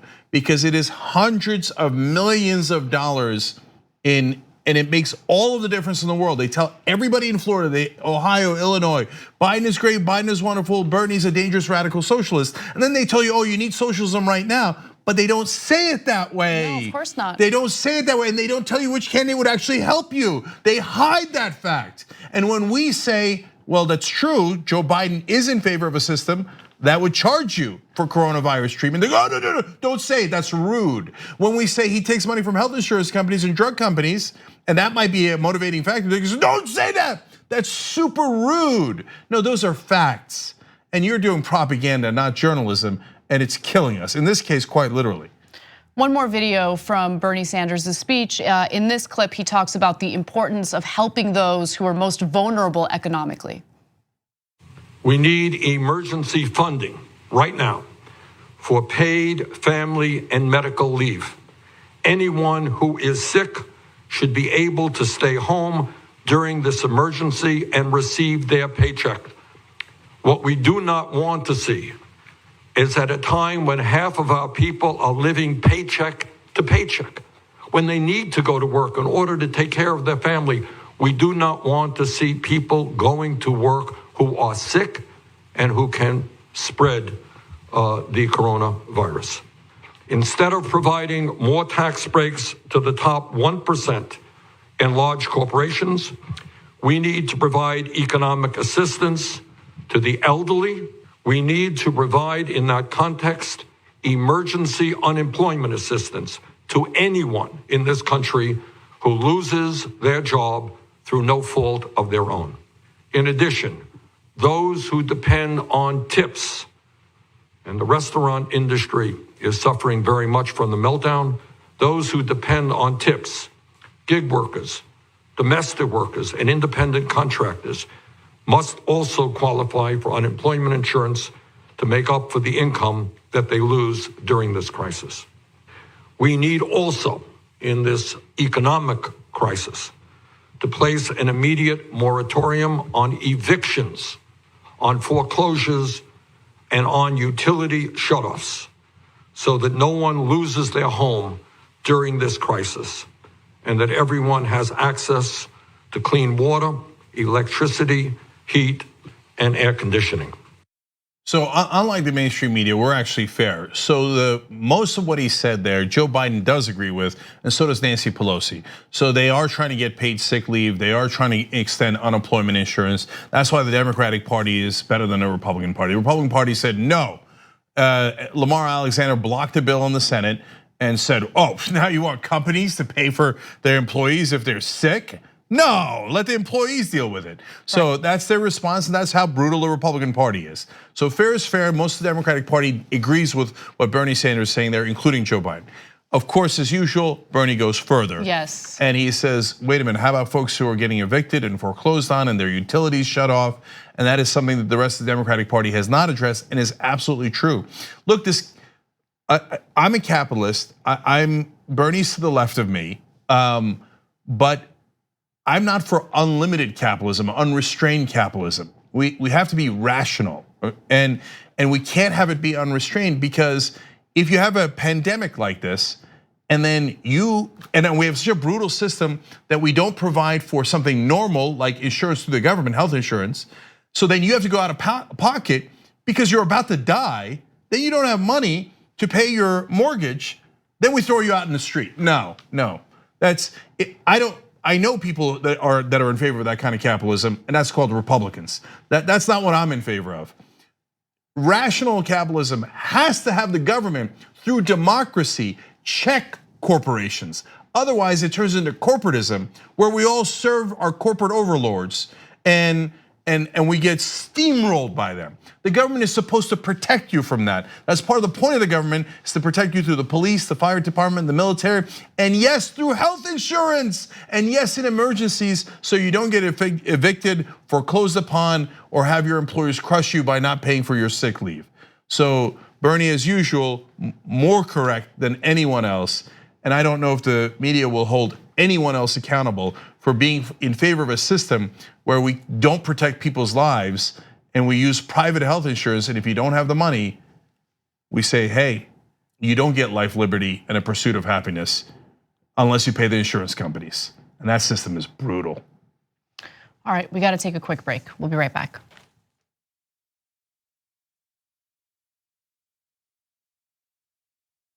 Are you a politician with a ridiculous point to make? Are you in need of a petulant, outdated way to make it? Then you'll need one of my signs. Hi, I'm Simon Simonson of Simonson Signs. We'll take the stupid, over-the-top, meaningless allegory you have and put it on foam core. So maybe someone will notice your grandstanding, because this is C-SPAN, and anything that's not people milling around in front of a running vote count is almost considered moderately entertaining. The bar is low, just like our prices. We've got plenty of designs. We also brought you Mike Lee's Tauntauns. They're tons of fun. What does this have to do with the Green New Deal?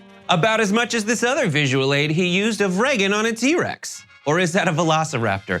Who cares? Who the cares? No one gives a. Call us now at Simon Simonson Signs. We'll make your stupid point stupidly for money today. Viewers had asked for an interview with the TYT lizard. Mr. Lizard. Oh, you changed colors today. Nice. I don't even know how you feel about us. Do you even like us? Well, you guys made me this awesome house, so I'm kind of in your debt. I was found outside on the street, and you gave me a home. Granted, it was a really crappy home for a while, but then through the power of fundraising, I became a person who has a multi-level Trump-style mansion. You do. By the way, you never looked better, man. Normally, you're just green or just brown, but today you're in mid-lizard, right? I'm not very smart. I'm a lizard, so I don't know how the science works. I guess this is just my mood. It's not every day that thresholds like this are broken. I'm just so excited. I can't contain my pigmentation. And now you're showing it off. Yep. Look. Yeah, I've never seen the lizard like this before. When you choose Aspiration, you can also trust that your hard-earned money is deposited into a financial firm with a conscience. You're sending a message for change and saving yourself more than just a couple bucks along the way. With the Aspiration Spend and Save account, you'll actually pay no monthly fees. Aspiration also commits to donating 10% of every dollar of its earnings to charitable microloans for low-income Americans. And as a thank you, when you sign up with Aspiration, we'll give you a free month of TYT membership. Head to aspiration.com/TYT. That's 300 million. That's a pretty good number. We were doing a press release on it, and I got all worked up. And I said, okay, well, that's the size of the US population. You know what our next target is? The size of the entire world on the road to 6 billion. Although by the time we hit it, it'll probably be 7, maybe 8 billion. Not a big deal. A couple of days ago on the TYT network, we passed 1 billion views. What the hell? What the hell? That's a big freaking deal. 2 billion views. What now? Sorry. What did we do? 2 billion? 2 billion. They said it couldn't be done, but it was done. We just crossed 5 billion views on YouTube. I mean, imagine 10 years ago thinking one day. We looked at you like, are you nuts? Young Turks crosses 6 billion views. Young Turks has just passed another milestone, 10 billion views. Damn. When you sign up for NordVPN, you'll take control of your internet experience while helping support us here at TYT. NordVPN allows up to 6 connections at once and no data limits, so you can get all the content you want on any device. For a limited time, go to nordvpn.com/TYT or use the coupon TYT to get a 3-year plan for 70% off plus 1 extra month free.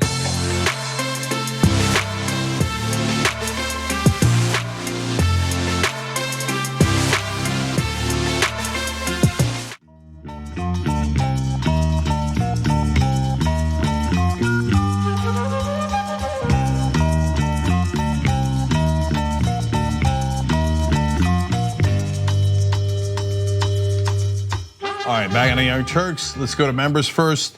This is my serious name, writes in. My boss recently scolded me for taking a sick day when I had a migraine.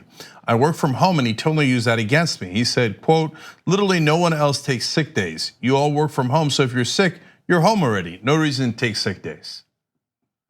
Welcome to America. Daniel says, don't want to rub it in, but I'm so happy to live in Canada. COVID-19 sure is worrisome over here, but I'm somewhat reassured it won't kill or bankrupt me. The health system in the US of A is just inconceivable.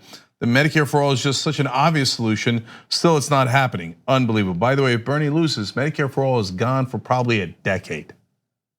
A decade. So, by the way, I've done the math on that. That's 680,000 people that will die in the meanwhile, because they don't have health insurance.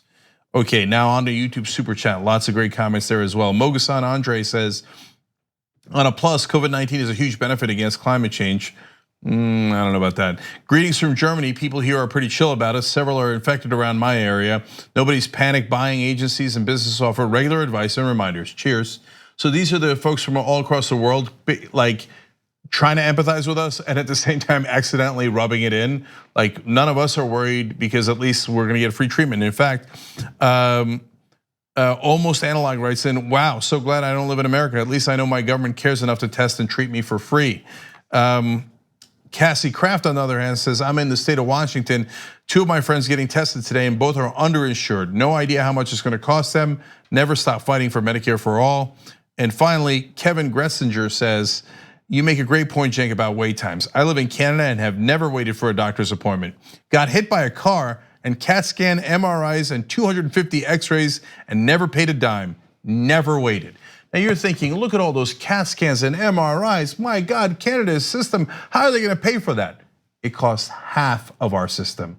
We're getting absolutely robbed by the insurance companies and the goddamn politicians that they finance.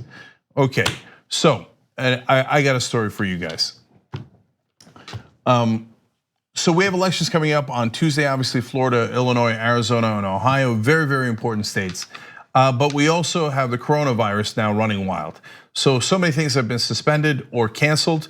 The NBA season, you've got spring training, and the March Madness has just been flat out canceled. Those poor kids, some of them are seniors, they're never gonna get to play in March Madness.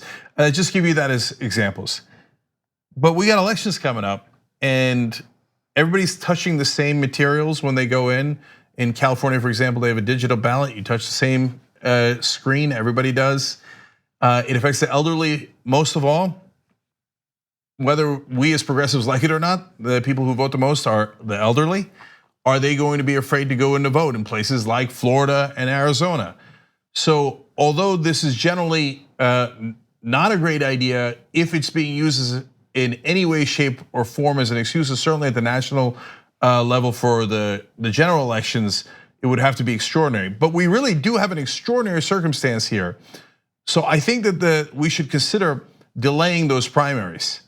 So, and by the way, this is super fair because the elderly are voting at a 70% rate historically throughout in this election, throughout all the states that have voted so far, roughly speaking, in favor of Joe Biden. So if the elderly are worried about coming out to vote, Joe Biden stands at a significant disadvantage, just based on the numbers so far. So we have to be really careful about delaying elections, but this is not the general election, and it is an extraordinary circumstance. I mean, I've never seen all the sports being canceled. Disneyland is now shut down. You name it, everything is being shut down. And we already have trouble getting people to vote. Now, I don't know how many people are gonna show up, and it creates a wild card. Are we sure we know who would have normally won the election? And here, honestly, the disadvantage is to Bernie Sanders, the advantage is to Biden if we delay the elections. So, but at the same time, you gotta be honest about it and you gotta be realistic about it. A lot of people might not show up to vote. So we should at least begin to consider delaying the elections on Tuesday. And I'm not positive which way the advantage goes. You might say the advantage is to Bernie because he might want it extended more, right? But it might be to Biden because, my God, if the elderly don't show up to vote, he has no chance of winning. But either way, these are just primaries, and we're at the height of an unprecedented worldwide pandemic. With everything else being canceled, do not cancel the vote. Do not cancel it. But we should have very, very serious deliberations right now before it's too late about delaying those specific primaries. If we delay them a week, if we delay them 4 days, I don't know what the right number is, but those states need to meet and they need to make those decisions. The DNC should be considering it right now. Do not delay them too long, but let's get to a point where we feel safe to go out and vote and then have those primaries. All right, well, let's give you an economic update now, and things are not looking good. So the economy is suffering as a result of the coronavirus, and Donald Trump's Oval Office address didn't make the situation better. That's where he announced a travel ban from European countries. Now, that led to the stock market taking a giant plunge. I want to give you some of those numbers right now. The Dow Jones Industrial Average traded 1,991 points lower, or 8.5%. The index was on pace for its worst drop since the 1987 market crash, when it collapsed by more than 22%. The S&P 500 traded down 8%, joining the Dow in a bear market, and the Nasdaq Composite traded 7.9% lower.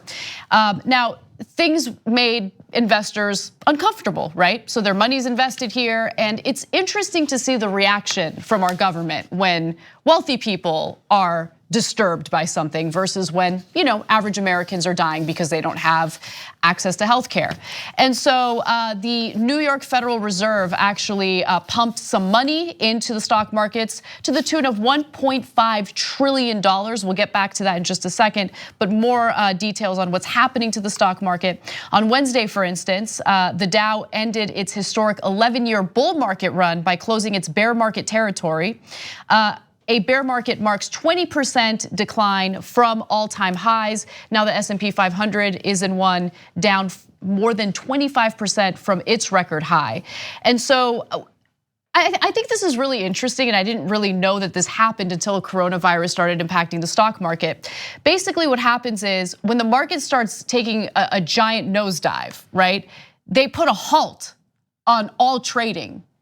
Yeah. And I mean, it's like for all those free market guys out there, I'm sure they love that. That little, they call it like a circuit break, right? Yeah. Circuit breaker.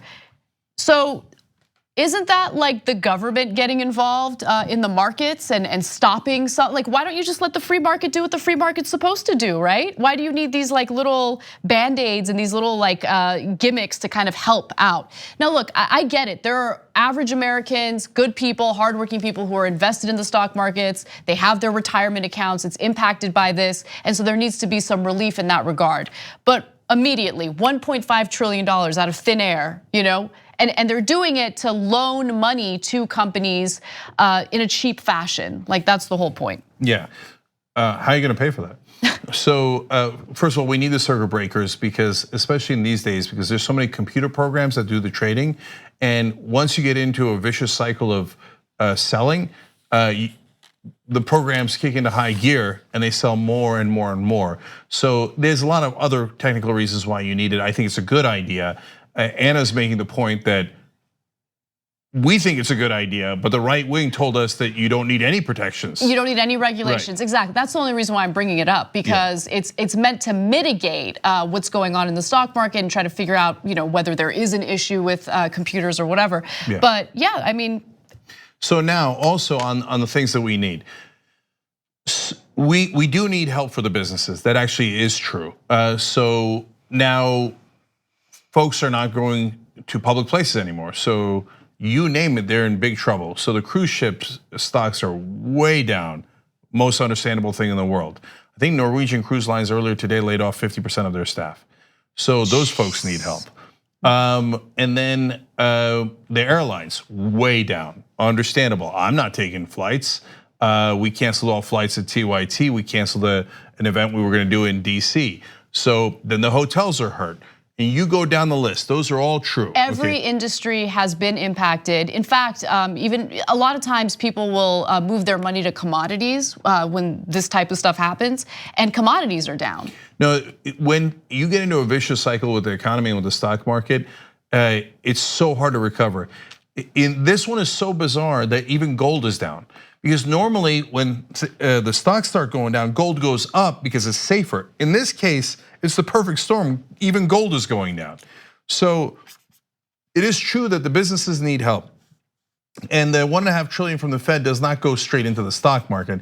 It is for the banks to have liquidity. And so the banks will lend out to the other businesses.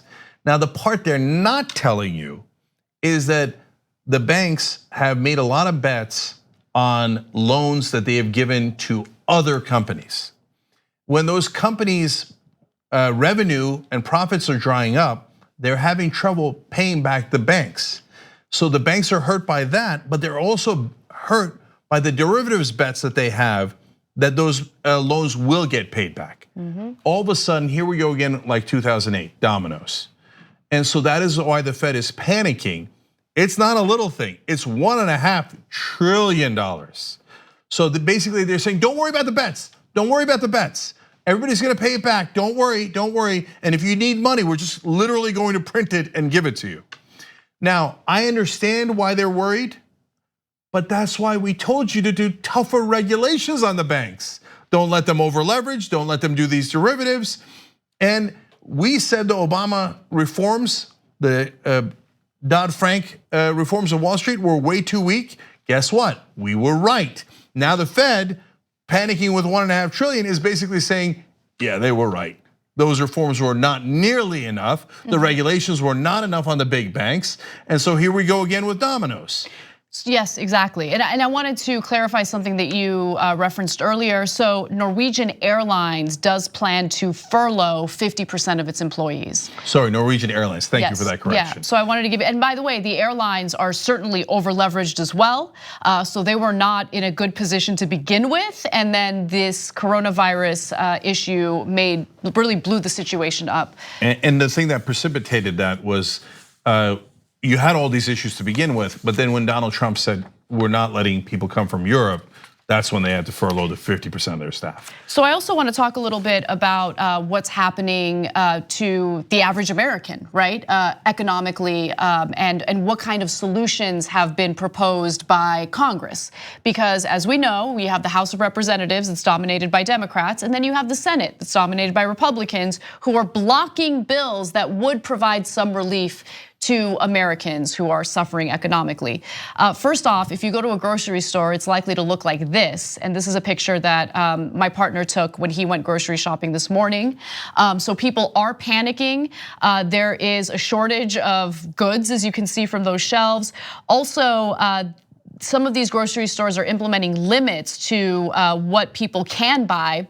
That was a note that he took a photo of. It says, due to the high demand and support all customers, we are limiting the number of sanitization, cold and flu-related products, multi-packs of water, wipes, and cleaning supplies, and paper products to 5 per customer, because everyone's running out of things.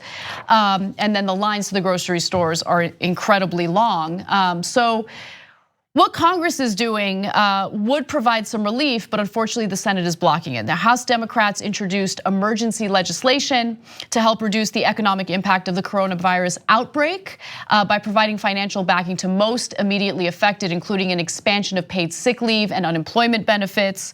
The legislation also looks to bolster unemployment insurance, guarantee free coronavirus testing, and expand federal food assistance for low-income families and children. The bill also provides $500 million for the special supplemental nutrition program for women, infants, and children to provide food assistance for low-income mothers who could lose jobs due to the coronavirus. So I want to just quickly note that Republicans, like Senator Lamar Alexander, have blocked this bill because the bill would provide paid sick leave, and Lamar Alexander believes that the government should stay out of it and allow the employer to decide whether or not they offer this benefit to people who are suffering right now. And he's saying, don't put the costs on to the employers, the poor corporate donors of mine. I mean, the employers I'm concerned about. If we're gonna do it, the federal government should do it. Wait, isn't that socialism, Lamar Alexander? Anyway, so to review, in this case, Nancy Pelosi and the House Democratic leadership are doing the right thing. They're saying, hey, we gotta actually look out for the actual average American citizen as well. And the Republicans are saying, no, we love that the Fed just gave $1.5 trillion to the banks, but we do not want to help the average American. If they get sick and they don't get paid sick leave at work, too bad. They're actually worse than that. And just to show you how craven they are, Republicans have been trying to gut Social Security for as long as we can remember. And what they're trying to do is exploit this pandemic to do payroll tax cuts. Payroll tax is what helps to fund Social Security. And so Democrats in Congress are like, no, this is a non-starter. We're not touching payroll taxes.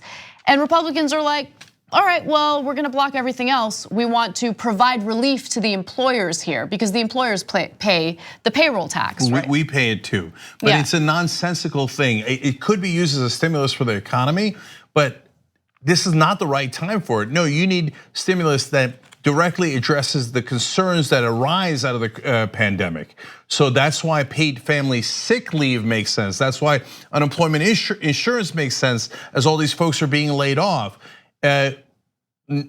Just giving giant tax cuts to corporations indiscriminately or even to the workers is not getting to the is not focused enough. It's not getting to the direct needs. In fact, today Jim Cramer on CNBC proposed stopping all taxes, period. Of course he did. Of course he did. Because they're so obsessed with the health of corporations as opposed to the health of the average American citizen. So I just told you earlier, the health of those companies is relevant for the small business and even the big businesses. Because yes, they employ people, et cetera. That is certainly true. But the health of everyone else is also important. And for the Republicans, they're like, don't give a damn, okay? Whatever the corporations need, but when it comes to citizens, you don't get me elected. I get millions of dollars from my corporate donors. They get me elected. You guys are irrelevant to us. And they're proving it spectacularly in the middle of this pandemic. When we come back from the break, I promise you, we have a little bit of comedic relief, and I think we all need it, and then more stories. We'll be right back.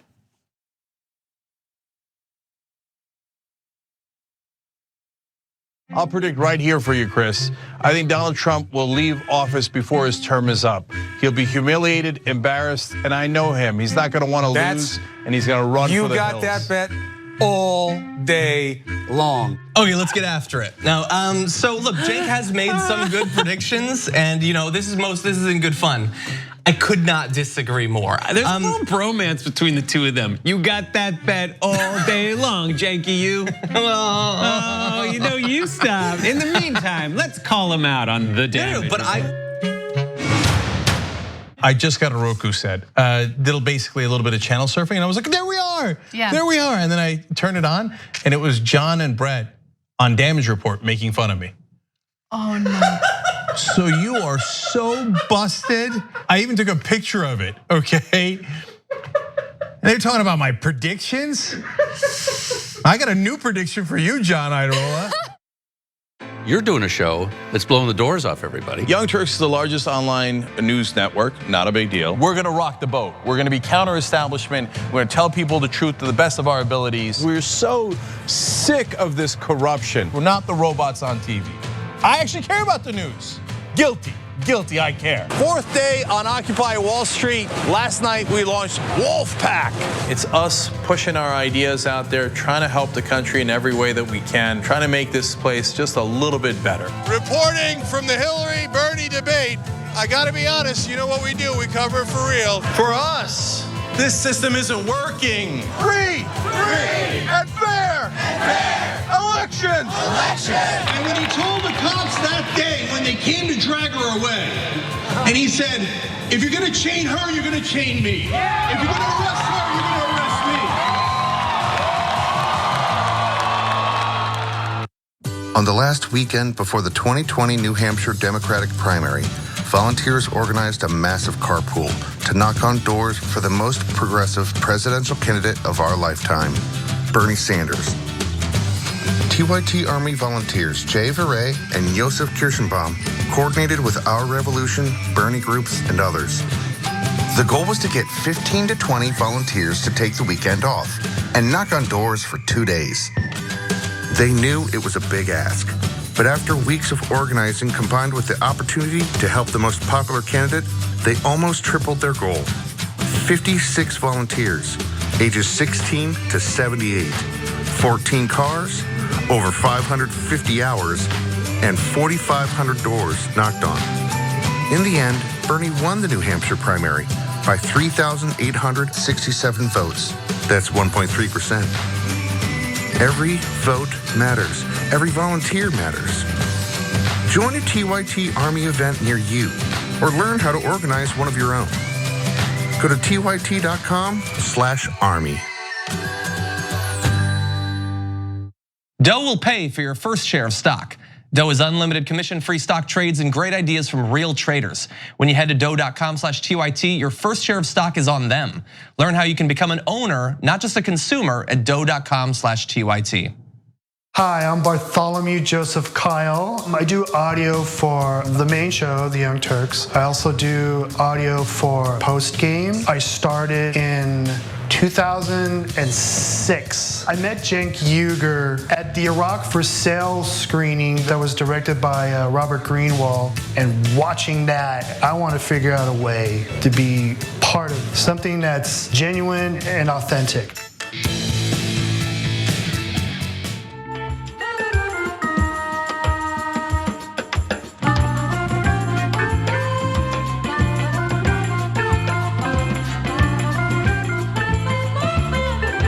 All right, back on the Young Turks. The Young Feminist writes in, Cenk is so right. Even if people aren't really at risk of getting sick while voting, fear is a very powerful human emotion.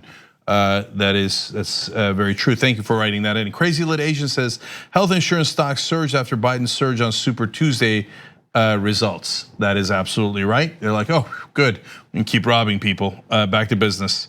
And Bill and Hada B says, Stock market crashes due to coronavirus fears. Fed puts out $1.5 trillion into the black hole. How about fixing the root cause and putting $1.5 trillion towards healthcare for American people? But that would help you and not the bankers. So can't have that. Guys, don't forget about tyt.com/go. It's so important to keep Young Turks sustainable, especially as we go through all these dark times. Thank you. All right, what's next? Trump is a weirdo. And so he had a hot mic both before and after his Oval Office address on the coronavirus. And so what you're about to see is video of him with the hot mic following his Oval Office address, and just, he's a weirdo. Let's take a look. We're clear. Okay. Okay.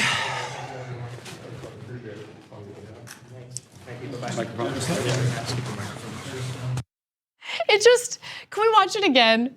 I'm sorry, like he's so weird. He's like a little kid. He's like a little kid, look at his face. Yeah, no, he feels like he just finished a homework assignment. Look at him, look at him, look at him. Okay. Look at his face. Yeah, and he was so stressed about the speech. That's why he takes a big breath and goes, okay. But it reminds me of a cartoon character. Like he's a character out of Family Guy. Speaking of which, he actually hangs out with some cartoon characters. Huh. Yeah, let's take a look at that. Okay. Okay. Okay. Okay. Okay. J.R. Jackson put that together, it's hilarious. Oh, Jordan did, I'm sorry, our intern Jordan put that together.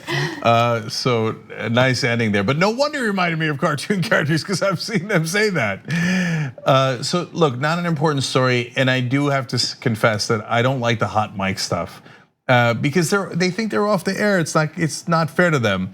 But I'm being a Debbie Downer here. Okay. Yeah, 100%. Stop talking. You're not allowed to talk about how it's poor Trump. He's a weirdo, but poor Trump. Okay. Why does he talk like that? Why is he so breathy all the time? He is. He's very breathy. He's so breathy. He's such a mouth breather. Well, now that's literal. That's literal. I'm a total mar. Norway. Antifa. Okay. Okay.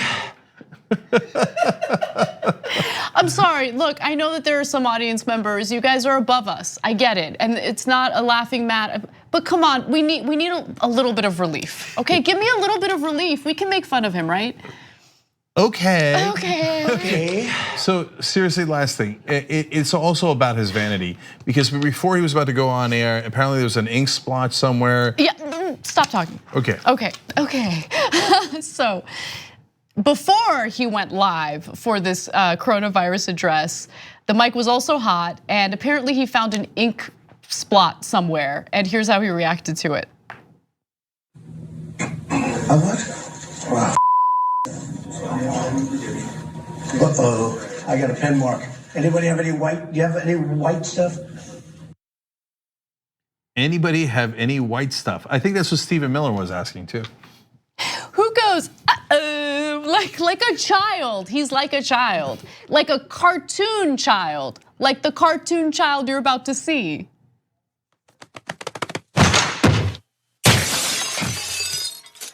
I think I'm okay.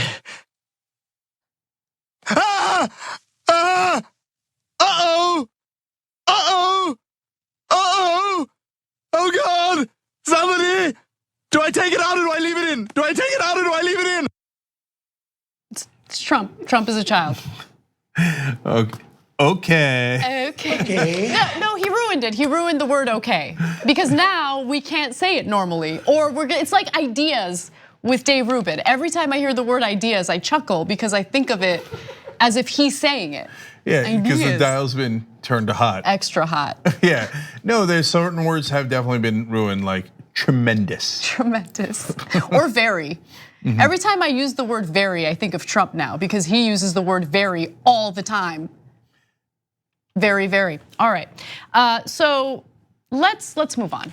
All right, ready to move on? Yeah. We have a little bit of time, so I want to talk about an actual serious story.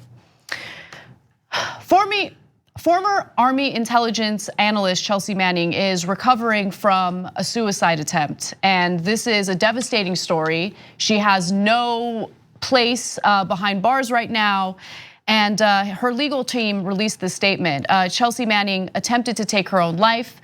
She was taken to a hospital and luckily is currently recovering. Now, Manning has been detained since May for actually having some principles and refusing to testify before a grand jury about her disclosure of military and diplomatic secrets to the online anti-secrecy group WikiLeaks in 2010. Manning's legal team also said that Manning has previously indicated that she will not betray her principles, even at risk of grave harm to herself. Her actions today evidence the strength of her convictions, as well as the profound harm she continues to suffer as a result of her civil confinement. Yeah, look, she's an American hero, and we have treated her so poorly. This is part of the oppressive side of our government. And the reason she did those leaks was not because she wanted to profit off of them or she wanted to give it to our enemies. No, she did the leaks because the American government was lying to its own citizens. She was absolutely right about that. The body count in Iraq was way higher than what the government was leading us to believe, which led us to prolonging the Iraq war, which led to more dead people, including our troops. So she was, in a sense, protecting our troops. Yes. And then we had the Apache helicopter video where we shot at reporters and then shot at first responders. We shouldn't do that. It's not an affront to America to point that out. It's an affront to America to cover that up. We're supposed to be better than that. And we're supposed to believe in transparency. We're supposed to believe in democracy. So she did those things and we've punished her ever since. By the way, we just got a breaking news update to it. She's just been released from custody, and this is based on a court order. Wow. Okay, thank God. So that just happened. But guys, they put her in jail back in March for this.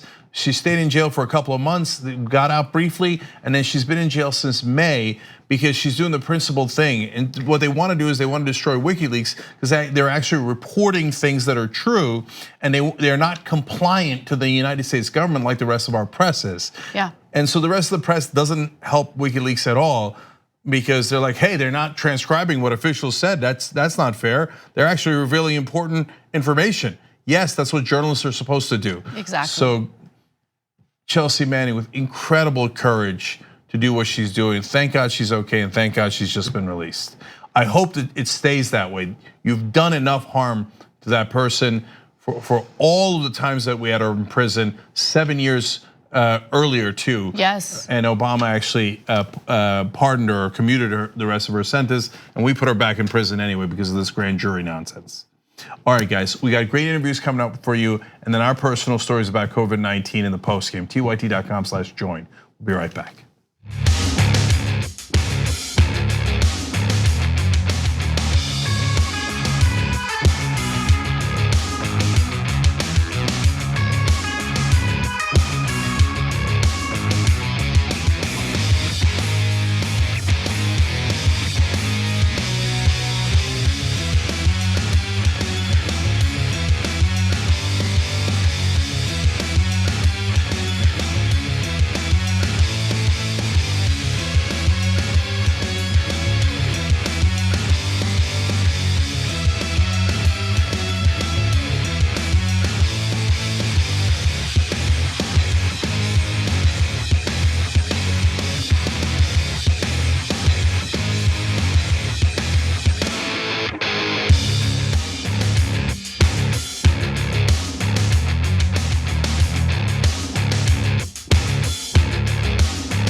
You're about to watch some behind the scenes footage of the Young Turks. Ooh. Now, these are partial videos. If you want to get all of them, you become a member, go to tyt.com/join, and you'll get all the behind the scenes of me, Anna, John, JR, a little bit reality show like. tyt.com/join, and enjoy this. You know what you're seeing behind me? Jersey. Hold.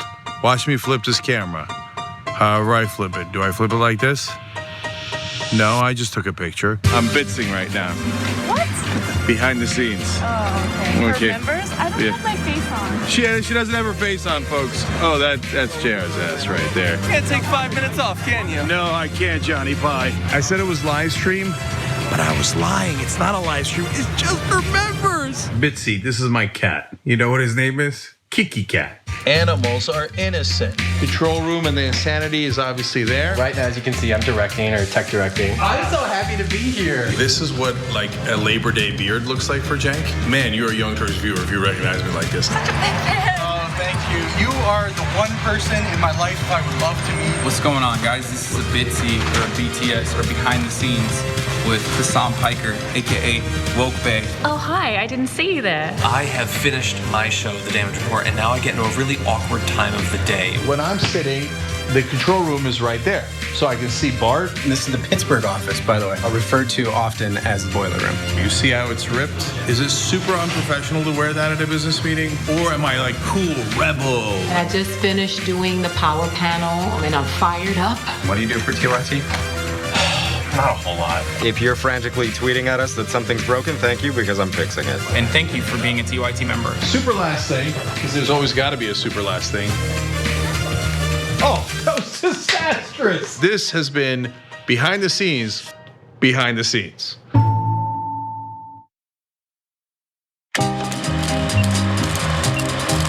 We're gonna do a little thing we like to call Weekly World News. Weekly World News. I cull stories from around the globe, stories that aren't covered on the main show or aren't covered enough, and I turn it into a 5-question quiz for Dave and Steve. All right, do we have our answers? A from Dave and C from Steve, and the correct answer is B, an oil tanker that sank off the coast of China. Okay, we have one answer of B and one answer of C. What is the correct answer? It is, of course, A, an airplane wing walking stunt gone wrong. Okay, we have an answer of A from Dave and C from Steve. The correct answer is B. We have an answer of B and C. What is the correct answer in true Weekly World News tradition? It's A. Come on. Taking the bear out for ice cream. That can't possibly be true. We're terrible today. Just terrible. When news is breaking and when you need Brett Ehrlich, it's time. When news breaks, when news is breaking and you like. When news is breaking and you need Brett Ehrlich, it's time for Breaking News with Brett Ehrlich. This is Breaking News with Brett Ehrlich.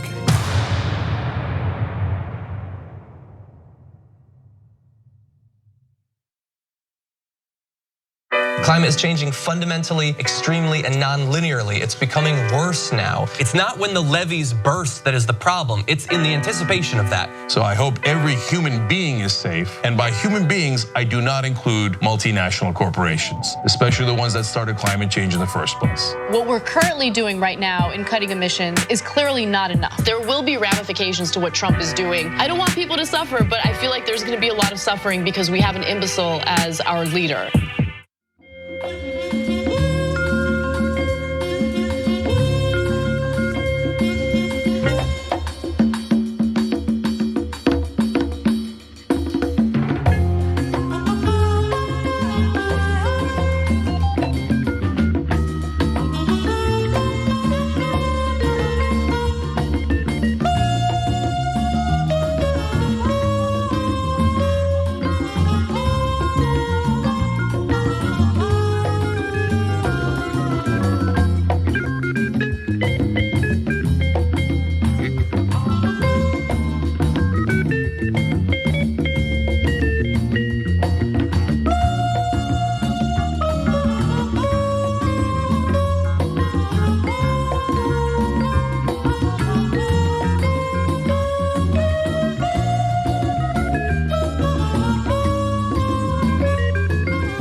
And hello, I am Mark Thompson here for Jank on The Conversation. Always a pleasure to sit in with you. I know, you like me, You come for the conversation, but you stay for that music that Bart ramps up in and out of all the segments.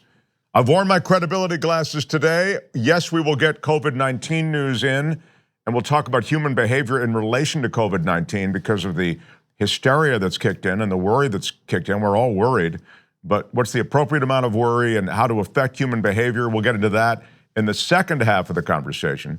I want to start with a topic that I know is dear to many, and that is cannabis. That's marijuana. And Rudy Reyes joins us. He's the vice presidential nominee of the Legalize Marijuana Now party. Hi, Rudy.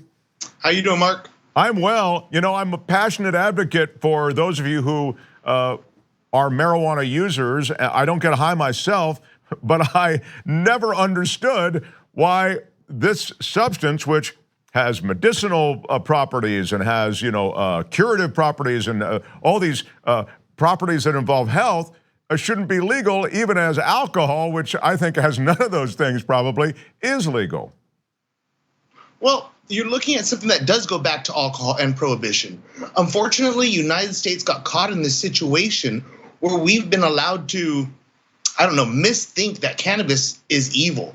As Harry Anslinger himself tried to push, it was more deadly and more monstrous than Frankenstein himself. And that's an actual quote from back in those days. It was something that the paper companies and various other companies like Nylon decided would only destroy their business, so they fought it from the get-go. The paper companies? Why were they worried about it? Well, when you realize that they were, selling newspapers and hemp alone could completely change and revolutionize that whole industry, they were fighting that. Rudy, I love that you're such a historian on this. Really, you have such a sort of granular knowledge of it all. And yet your own personal story is so compelling. You found relief through cannabis for chronic pain as a result of injuries that you suffered during fire.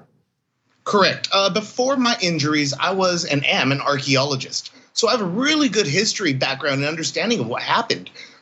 Because of my injuries, I was injured in the 2003 San Diego wildfires, which at the time was, considered one of the biggest fires in the world. I mean, I was getting hero letters from Japan. I was getting all kinds of, keep it going type deal. And I didn't know at the time that my life would be drastically changed so much by this simple plant.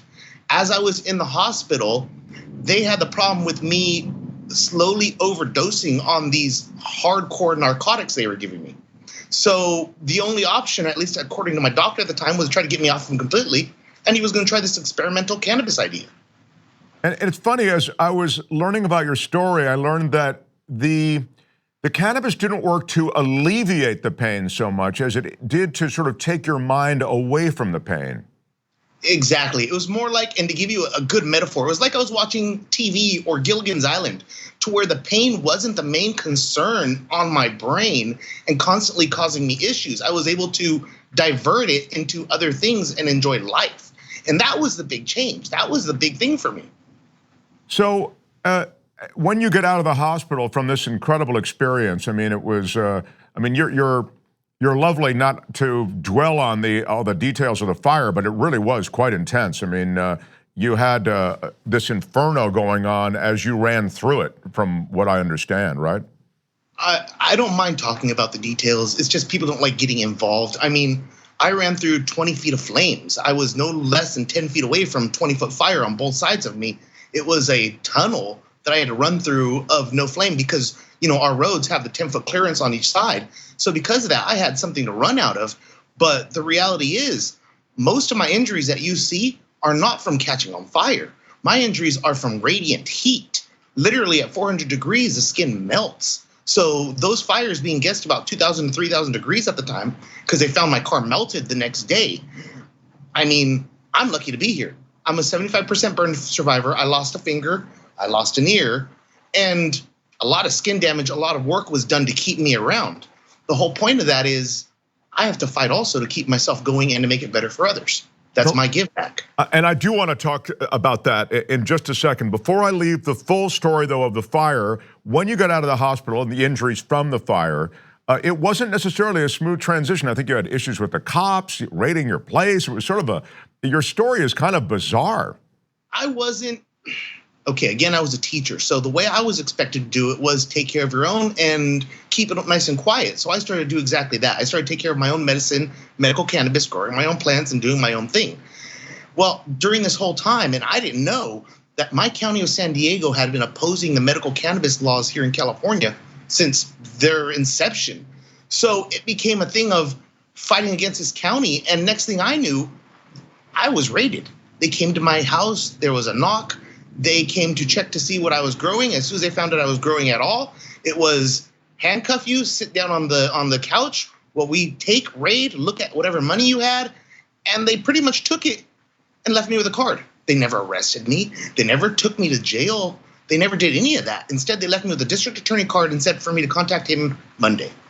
My option on that Saturday was turn to the media and allow the media to blow this up because I am a nationally recognized hero, especially at this time.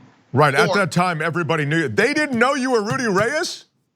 That was the big thing. A lot of those cops did know exactly who I was, and they did know my story. And at the time, they were just thinking they were doing their job, doing a federal raid because San Diego specifically was looking at federal laws. So it turned into a thing of contact the district attorney, contact the media. I contacted the media, and the media blew it up, and we made San Diego look horrible that night. Long story short, I get a call from the district attorney. 2 weeks later, they're dropping all charges and telling me so long as I stay within medical marijuana, I really won't have an issue with them. So this led you to a life of advocacy and to political advocacy, again, sort of in service of this goal, which is to legalize marijuana. Correct. What ended up happening after that was the county of San Diego decided that they were going to sue on a federal level, stating that the medical cannabis laws in California were not up to federal standards, and there we went. So we waited for the federal appeals court. Long story short, the federal appeals court wouldn't hear the case from the county of San Diego. I de facto won. So we fought over that medical marijuana ID card there then, and I won that too. I found out that my problem wasn't really with the people of California, it was with the politicians and the fact that they themselves didn't want to make any changes in the laws. They were just dragging their feet as much as possible. And why were they dragging their feet, Rudy? This is always an interesting thing to me. The political side of this seems marked by what you're talking about, delays and feet dragging. And yet we know that the legalization of marijuana has tremendous popular support. My best answer for you is they're pulling to their political basis, which has been so anti-marijuana, anti-pro-police, just nonstop this cycle that we live in here in the United States, that they didn't realize that the public had changed, that they didn't realize that things were going against them, and they decided to just fight the best they could. And so now you've seen in California the legalization of marijuana. I mean, it really, like, if you cut to today in this movie, you have to be, on the one hand, gratified by what you see, but California has, you could argue, mishandled this whole thing. And I wouldn't say so much California mishandled it. The people knew what they were doing when they were proposing these laws and ordinances. The mishandling was county by county, politician by politician. Unfortunately, this law went county by county, allowing those supervisors to manage and approve. And a lot of the county supervisors decided not to just go forward with it, postpone it as much as possible. And in doing that, they created laws which hurt the public more than helped it. So you're saying that the local ordinances, as handled by those to whom you've just referred, those local ordinances make it tough to even know exactly what laws apply in various places in California? Well, look at how it is. If I go to LA, Los Angeles County, I mean, they've legalized, and you can find a shop on every other corner pretty much. I mean, not that extreme, but for a minute it was like Starbucks. Here in San Diego, they've made all shops illegal. Only delivery drivers are legal, but that's actually catch-22 because they want to catch you driving around with it.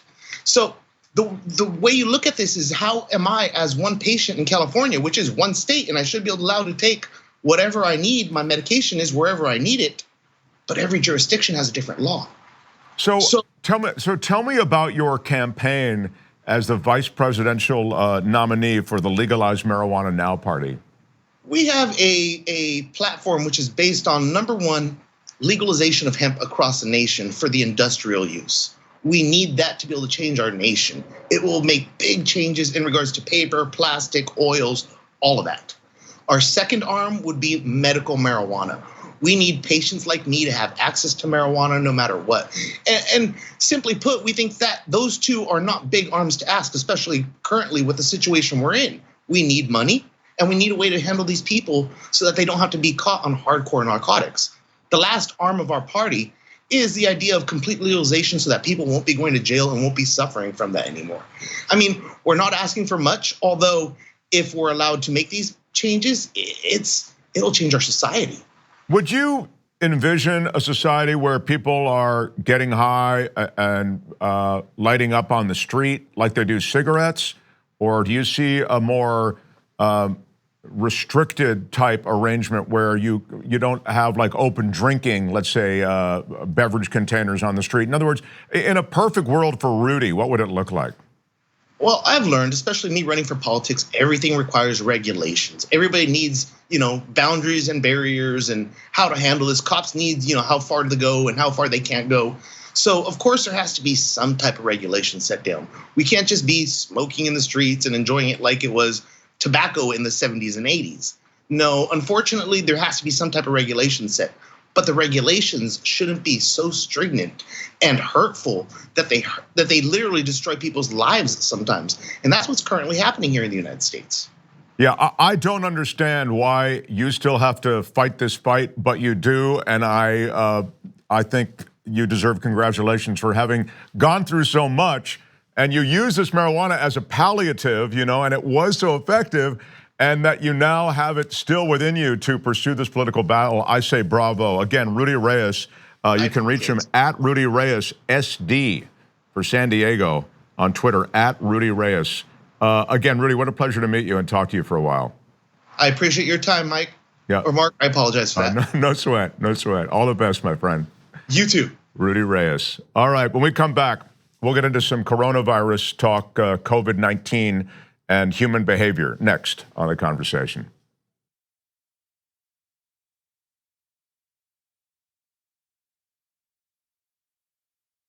I'm in Salt Lake City, Utah. I'm at a Wolfpack gathering. We're growing. I see faces that I recognize, but I also see a lot of faces that I don't recognize, and that's fantastic. We are all taking time out of our lives to be here, and that's amazing. That means we truly believe in this. Make no mistake, everyone in this room is a leader in a Wolfpack. Alaska, West Virginia, Montana, Georgia, Massachusetts, New York, New Jersey, everyone is here. All these folks paid with their own money and sometimes took vacation days to come here to strategize on how to get our democracy back and get money out of politics. Or you get more political power just because you have more money. This is why it requires a constitutional amendment. The process of winning in your state next year doesn't begin when session begins. It begins right now. To work to a goal, something this big that you're actually making a difference of, there's very few things in the world that really compare to that feeling. Equal rights to fair representation, rights for human beings, anti-corruption laws, and free and fair elections. That's what we are fighting for. What were the founding fathers? Revolutionaries. And they built revolution into the document. So Article 5 is the way we have to go. This is how you do it. You're in this as a team, you're in this together. The fight will always continue. That fight is not between the left and the right. That fight is between basically greed and humanity. So I'm asking you to put differences aside, whether you're conservative or independent or progressive, to join forces to say no more corruption. You get beyond the fear, you take that first step, and you'll change the world. What I want to leave you with, of course, is hope. And I want to assure you that if we keep fighting together, we're going to win together. We're going to get that convention, we're going to get that amendment, and we're going to get our democracy back. Come join us, wolf-pack.com. Welcome to the Damage Report. I'm John Idarola. This is gonna be a big one. The earth is burning. Yeah. Not only that, but that should shake you enough, period, but that so many people in power don't seem to care. We're making America great again by throwing more money at the military to destroy other countries because that makes us great instead of investing it in ourselves. That it's Donald Trump and it's Stephen Miller The choosing is based on wanting to create cruel and inhumane conditions to scare other people away from ever coming to the United States. We have to also remember that we like to put people in prison in this country. There is only one place to put garbage people: in the trash. We've never had so much access to so much information with so little idea of what the hell is going on. What does enforcing our borders have to do with traumatizing children? Absolutely nothing. I think a sane person could say the current situation we have right now is radical. But what we're doing is literally making the world more like hell. That's a warning sign.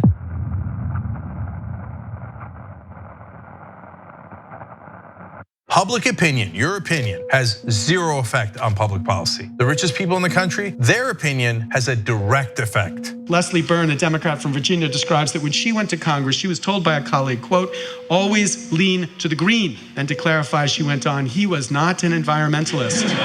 Our government actively serves the richest and the most powerful and turns its back on everyone else. Finally, end the corruption and get money out of politics and give us back our democracy.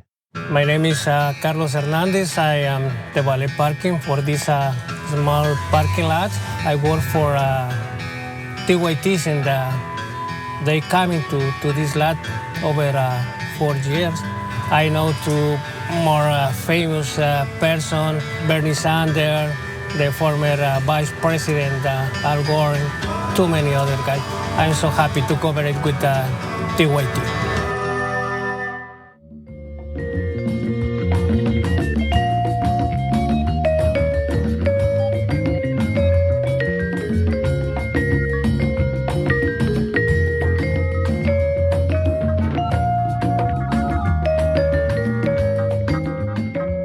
Welcome back to the conversation. I'm Mark Thompson. A pleasure to welcome in Dr. Shat Chakraborty. She is someone who is really just what the doctor ordered, if I can use the expression, a risk and behavioral scientist.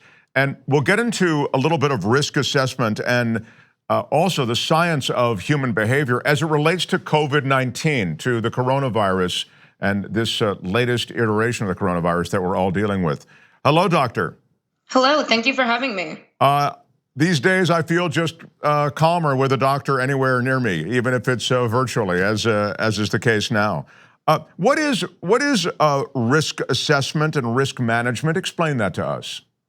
So it's really understanding the big picture of a risk. We can't look at risk in silos. We are so interconnected. We're globalized as a global society, and our transportation system is so fast that whether we're talking about climate change impacts, infectious disease, food security issues, transmission of different diseases that are stemming from other parts of the world, and maybe not even coronavirus, but those that are used, mosquito vectors, for example, that are taking diseases that are endemic normally to the lower latitudes or the tropics that are now we're seeing in other places like Zika.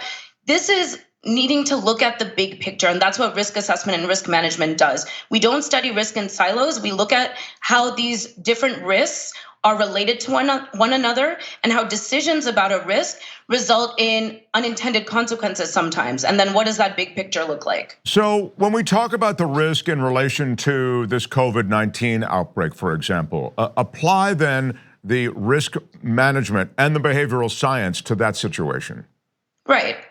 I'm so glad you're asking me that, because we really need to get a grip on this and put it in context of history and in the context of the bigger picture. We've had infectious disease outbreaks for as long as we can remember. It's something that happens on occasion, and when it happens, leading up to it, most people are complacent because if it's not in your face, despite every healthcare official or scientist promising that this is not a not an if, but when situation. We know that infectious disease is going to break out. We have field epidemiologists on the ground who are surveying hotspots around the world all the time. So that should make Americans feel much better and safer in terms of there is a system in place behind the scenes that we're not hearing about all the time. So it's not always in our face, which leads to complacency. But then inevitably, when an outbreak does, rear its ugly head, then you have this panic that emerges. And that is by a playbook, and it is almost every single box that you would expect to see checked in terms of complacency than panic related to a disease outbreak is what's happening here with COVID-19. We've seen it in the past with Ebola, with SARS, with MERS. Pick your infectious disease. We are by the playbook in terms of how we are processing this risk and how we're reacting to it. And so what we've seen is these worst case scenarios drawn out, and then we've seen sort of even best case scenarios that still sound like worst case scenarios, and then behavioral, I guess just human behavior kicks in, and behavioral activities that are, quote, normal in relation to that news, they lead us to buy everything off the shelves, to hoard, to hunker down. I mean, we all become doomsday preppers. Right, exactly. And it's really disappointing that we haven't learned over all these previous outbreaks exactly how to proportionately react to the reality of the risk. Ultimately, what we study as a risk community is the base rate statistics of impact to human overall well-being. And that's not just human health, but also social impacts, economic impacts. We don't live in silos, and we live in relation to one another. The decisions and choices we make as individuals impact those around us, mainly our close contacts when it comes to the health component of an infectious disease outbreak, but very much our communities and our states, and it goes up the chain from there. We're a global community. So we really need to remember that our behaviors have ripple effects, and they are not isolated to just us. And what is so imperative to remember when something like this breaks out is how much of our reaction is based on the virus itself, or is it based on the panic? And it's based on other people's reactions to it. Remember, nothing about this virus has changed. From the moment we learned about it, from the moment we first heard about its mortality rates, its transmission rates, if anything, the news has gotten better about that because we're learning more. And as we're learning more, as a global public health infrastructure system, we're able to address it, move in real time, and move faster and better than we ever have in human history in our ability to work together, to sequence the genome, to move quickly to get the vaccines out there, which will still take, at least a year. But the point is that we are better prepared and we have better governance than we ever have had. So well, I would just challenge maybe the last part of what you said, because I think one of the reasons that people are panicking, and maybe I don't know, probably they misunderstand a lot of what you've just laid out, because we only get bits and pieces. And I do want to challenge you on another thing that you just laid out. But right now, let's just talk about the governance. It does appear as though we were late to the party with isolating populations that were displaying even symptoms of this. We were late to the party with vaccines, with the systems, the pandemic strategists who were there at the White House, as you know. I mean, I don't mean to make it a political thing, but the fact is they were let go because they were Obama holdovers. So it felt as though a little bit of the infrastructure concerning pandemic might have been lacking, and maybe that leads to panic on down the way. Oh, 100%. We were not prepared for this. We weren't as prepared as we could have been or should have been. And this is another example of when nothing is happening, the public healthcare experts and system are always insisting for more resources. And there's a reason for that, because we know inevitably these diseases are gonna come out. This one is relatively mild. We'll look back on it, and compared to disease outbreaks in the past, it's bad, but compared to what it could have been, it's gonna come across as mild, right? But there is the potential for a serious outbreak that is both lethal and transmits as quickly as we're seeing COVID-19 transmit. For that reason, if we aren't proactive and prepared leading up to that disease from emerging into society, then we are going to be in a situation like what we're seeing now. This is almost a dress rehearsal for it, and we're not doing a great job. But the point I was trying to make was that we are still better prepared than we've ever been in history. But are we prepared for a future really lethal outbreak? Not even close, and that's what we're learning. So the benefit and what we're gonna gather from this COVID-19 outbreak is where the gaps were, where the weaknesses were, because we really need to figure out exactly what we need to do at the local levels all the way to the global level to accommodate when a real seriously lethal disease breaks out. And we need to be proactive about it. And that's why we have this system in place that is trying to actually prevent a disease from ever emerging. Imagine there's 1.67 million diseases out there that haven't emerged yet because we are so proactive. But again, because you're not hearing about it, it's only when a disease like COVID-19 makes it to human transmission that you have this mass hysteria and this feeling that we are not protected. ultimately we are better protected, but we need to be prepared for something far worse in the future. Wow, so well said. I was feeling better until you got to that 1.6 million diseases part that still haven't, and then I started to feel worse. Tell me about the first thing you said. You said, we've been through these things before, and I'm thinking, well, yes and no, right? We've been through MERS and SARS and Ebola, you mentioned, but Ebola didn't really affect the communities at large the way we're seeing the widespread infection of communities in this country with this. Right. No, and that's completely fair. We cannot really compare this in that sense. There were unique differences between these various infectious disease outbreaks, but the reality of the risk versus the perception was very much the same. So we allow new things, unfamiliar things, things that we don't have information about yet, things that impact vulnerable populations. Children usually are any risk that impacts children and the elderly, we prescribe much more risk to, and we overestimate its probability and frequency. We saw that with Ebola. Again, it was the playbook of risk perception. When you check off all these boxes of what brings us fear, then you can predict that people are going to have a non-calibrated reaction, which means we will systematically overreact to something like an Ebola, to something like a SARS, to something like this COVID-19. And unfortunately, the reverse is true too. We systematically underreact to a climate change event. And because we don't perceive that same immediate impact, that same impact to the elderly, that same impact to the children. So it is something that we have seen is really true across any major global risk that has emerged. How do we better calibrate ourselves and our governance so that we are reacting to a way that is proportional to the risk that is posed to the globe? Because we have limited resources. So ultimately, if we aren't really prepared for disease outbreaks like a disease X in the future, then we're doing ourselves a massive disservice. But if we are over allocating resources to diseases or to other risks that don't deserve that amount of time, attention, and also causing unintended consequences and ripple effects, which I am really fearful might be the case with COVID-19, then we lose as a whole. We do not have endless resources here, and we need to be better aligned to the reality of the risks that we're facing. We're running out of time. I love what you just said, but then you took it to COVID-19, and I'm wondering, really, I mean, if a couple of million people die from this, I mean, and maybe that's the low number, isn't that worthy? And we only have a few seconds left, but I wonder, isn't that worthy of considerable assets going towards something like that as a threat? So there's no universal answer to that, right? Because risk tolerance and tolerance for exposure varies across cultures, across different ethics, morals, countries, geographic locations. There's so many different views on what is an acceptable amount of exposure and risk for a certain community. We don't have a universal recommendation for social distancing, for containment, for quarantines. We're seeing that in the United States, where you have different communities reacting in different ways. I would argue that this has to be based on the community transmission.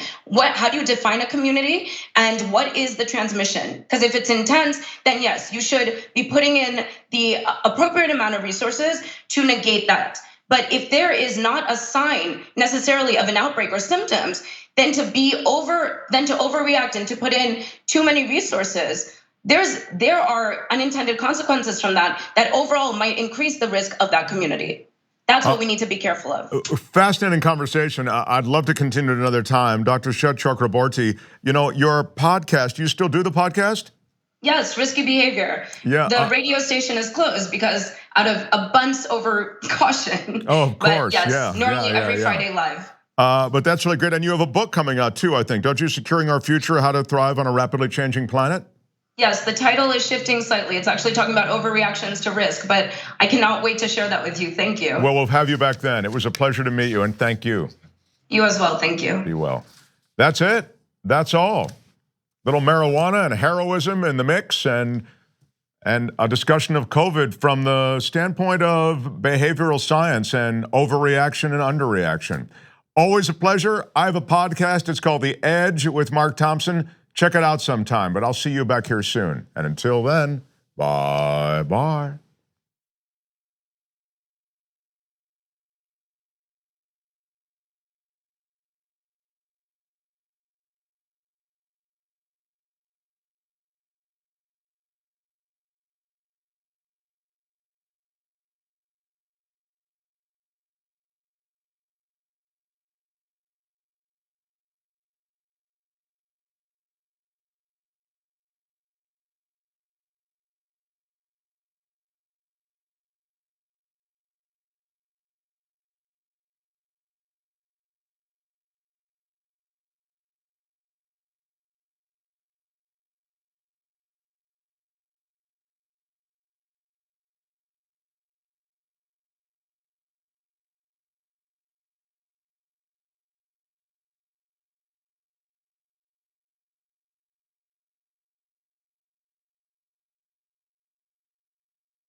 My fellow Americans, we have the best coronavirus. We have the best global pandemic. We have the best health threats. We have the best virus. We have the best hotspots. We have the best infection. We have the best school closures. We have the best social distancing. We have the best leaders of health insurance industry. We have the best surprise medical billing. We have the best massive amounts of red tapes available in record time. This is the way it always was and always will be.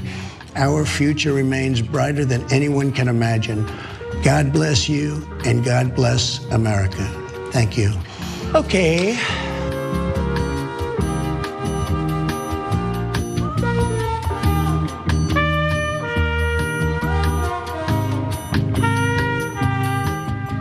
All right, back in the post game. Who did that? Was that you, Bart? Nice job, Bart. That was really funny. We have the best coronavirus. We also have the best coronas. Okay. Yeah, Tucker Carlson said, Coronas, they're not from Mexico. They're from San Diego. Those are our Coronas. That's the weirdest rant he's ever gone on. Yeah. The one about the tacos. Yeah. Those kebabs, they're not Turkish, okay? They're from San Jose. That's where kebabs are from, okay? They're our kebabs.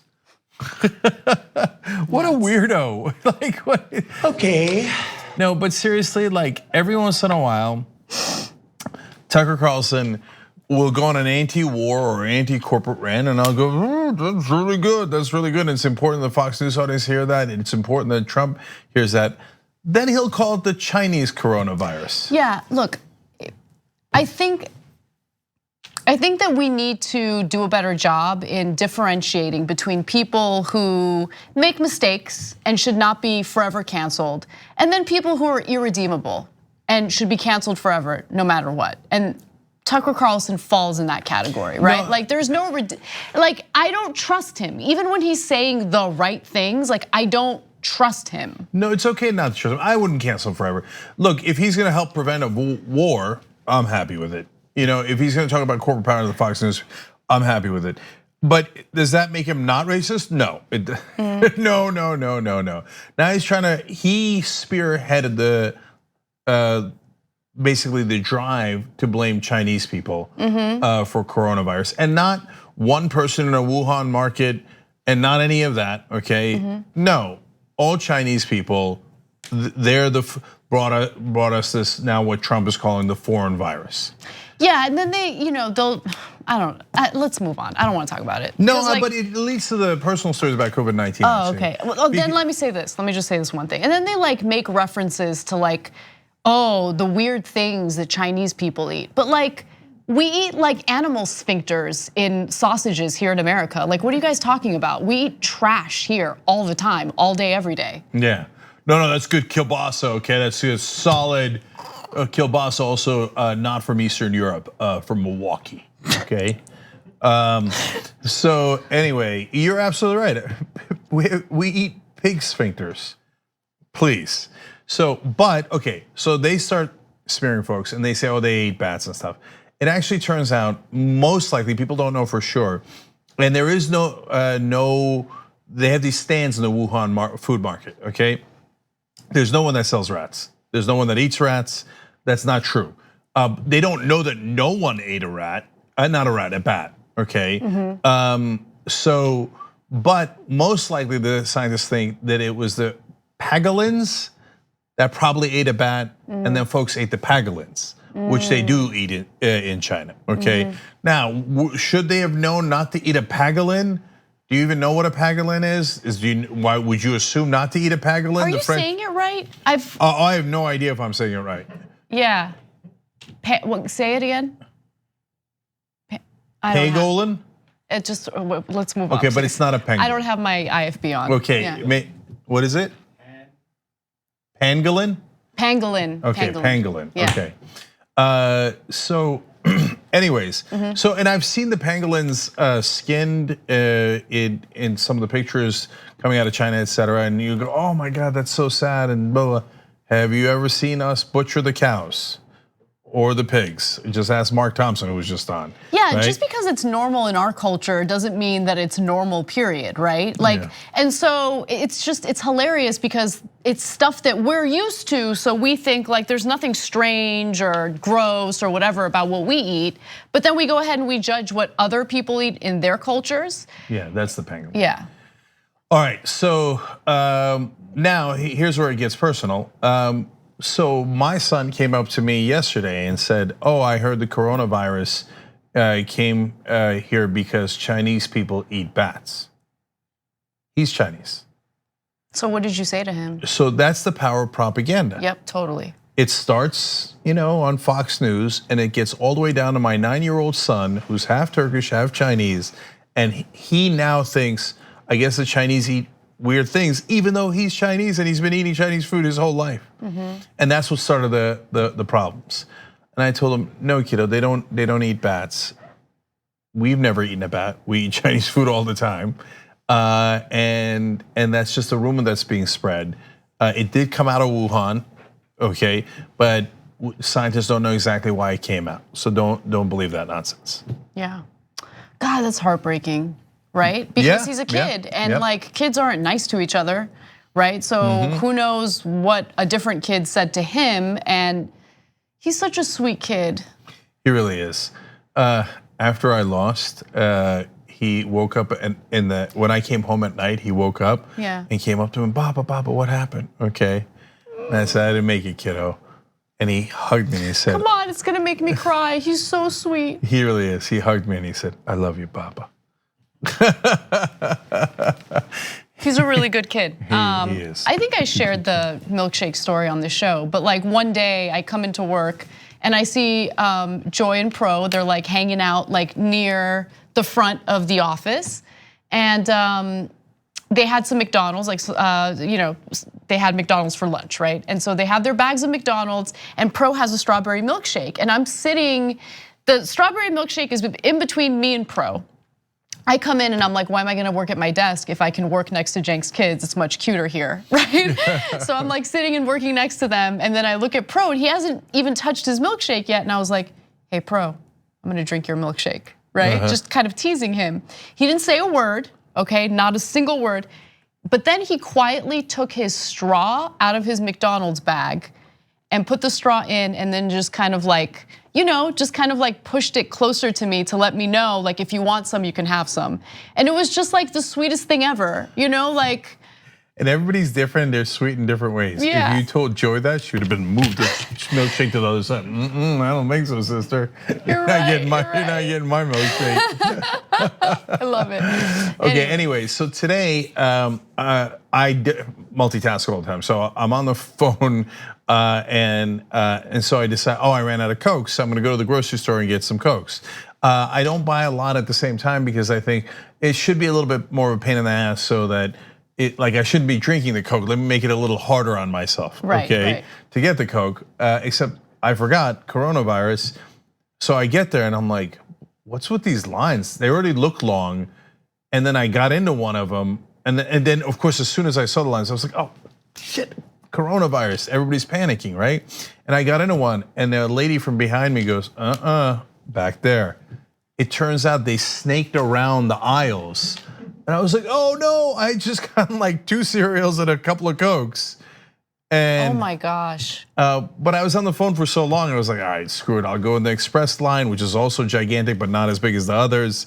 And then somebody did something wonderful. They're like, you look like you're in a hurry. I got more stuff than you. You wanna go ahead of me? Oh, that's really nice. It's the pro of Ralph's. Yeah, that's really nice. Yeah, so yeah, people are great. So instead of fighting, folks helping each other, God bless. And then I forgot to get milk, and then I was like, oh no, I'm gonna have to wait 45 minutes now to get milk. So what'd you do? Did you wait? No, I left. I didn't have 45 minutes then. Yeah. So Christian and I started doing this thing where,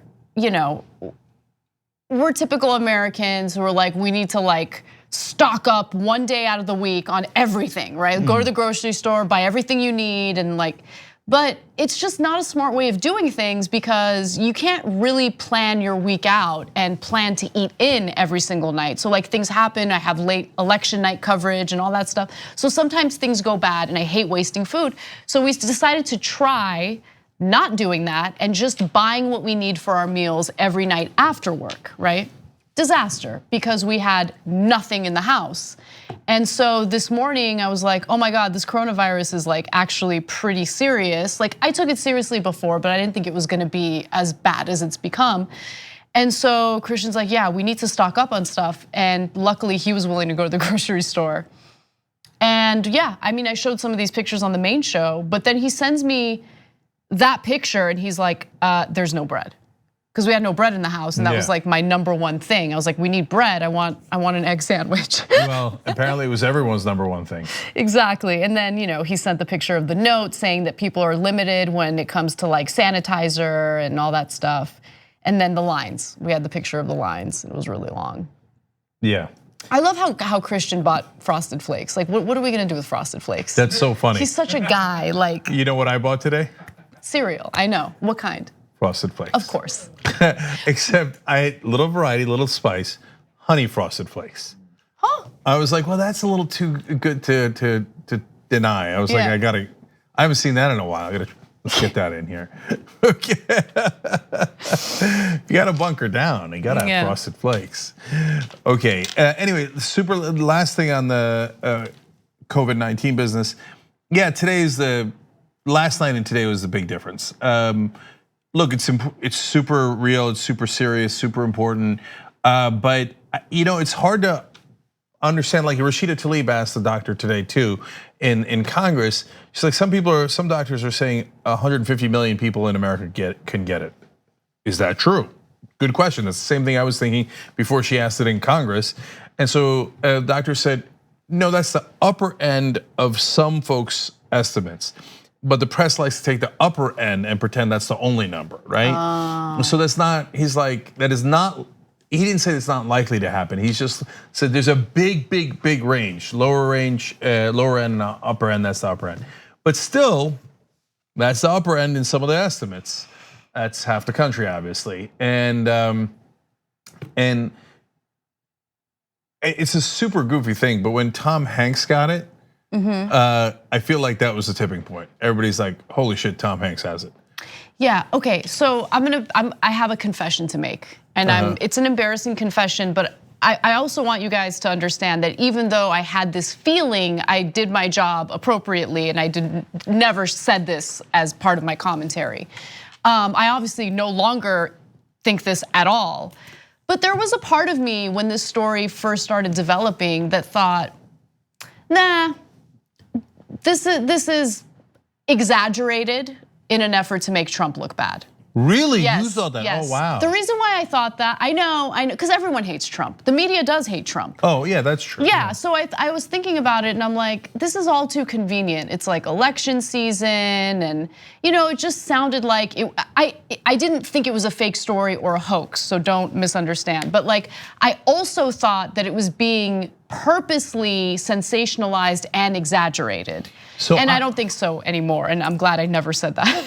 Yeah, no, but I thought a variant of it, and which is, and this is a legitimate concern.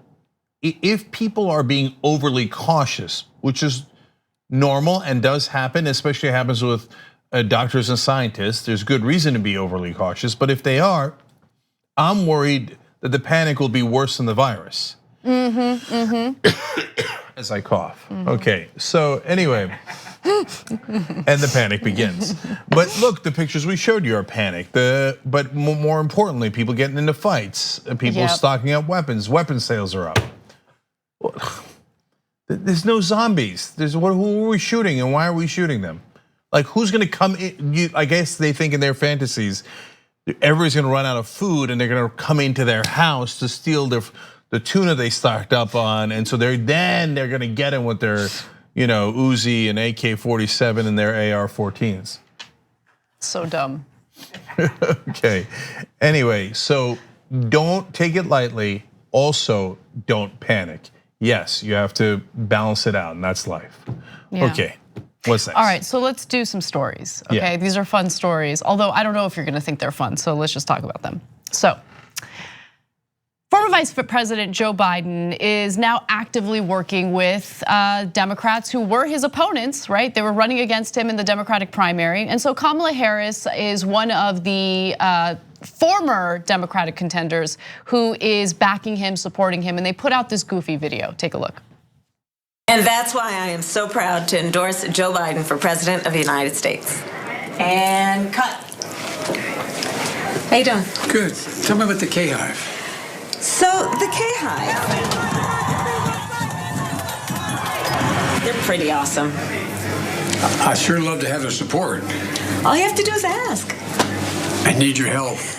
I really need your help. And thank you for considering this. Because I tell you what, if I have her team behind me, I know there's no stopping us. So that looked authentic and genuine. You took the words right out of my mouth. How are you doing? Oh, okay, this video is over. You know a video is over when someone goes, okay. Okay. As Trump did, of course, in his presentation last night. But they're like, oh, the video is now over. Yeah. Hey, how are you doing? Tell me about this K-Hive. Yeah. And then they give it away by turning to the camera and going, and then it's such a Biden thing where he's like, I need your help. I really need your help. And why is everything that Kamala Harris is doing for Joe Biden look like a hostage video? Why are they backed up into a corner? I don't know. Right? Whatever. I mean, look, it's a little cringy, but whatever. They're having fun. I don't really care. Yeah. We're just kidding around. This is not important. Not important at all. But what did come out of this that I think is fascinating is one of the pretty prominent Bernie supporters on Twitter put together a mashup video that Bernie hater. No. It's a Bernie supporter put together a mashup. I see. And so the whole point of putting this video together, and it's the video we're about to show you, was to poke fun at the whole unity argument that Bernie supporters keep getting like crushed with on social media. Because look, there are people on social media that are vicious, who are annoying. I get it, right? But they're not unique to Bernie. They're not unique to any one candidate in the primaries. Every single candidate has supporters who go a little too far with their support, okay? And so the mashup you're about to watch is made by a Bernie supporter who found a video of someone who's very supportive of Kamala Harris and like edited the video together to make this point. So just take a quick look at that and then we'll come back and give you some more info. I am so proud to endorse Joe Biden for President of the United States. And cut. How you doing? Good. Tell me about the K-Hive. So, the K-Hive. I want to talk to you, Bernie Sanders. You a pussy ass bitch. Last time I checked, bitch. Bernie Sanders. Who the fuck are you, bitch? Let him have another goddamn heart attack. I don't give a fuck that hurts. 2 stents, bitch. 2. Crazy ass bitch, Brianna Gray. They're pretty awesome. You a pussy ass bitch. You a fake lying ass misogynistic motherfucker. I sure love to have their support. And I wish young Turks sink whatever his fat ass name is, that fucking freak like the. All you have to do is ask. I need your help. Fuck about the misogynistic ass, fat ass, fucking molasses, fucking killer, goddamn. I really need your help. Maybe it's because you guys have a lot in common, or maybe it's because the fact that you sucking his dick so hard that that's why the bottom. And thank you for considering this. Because I tell you what, if I have her team behind me, I know there's no stopping.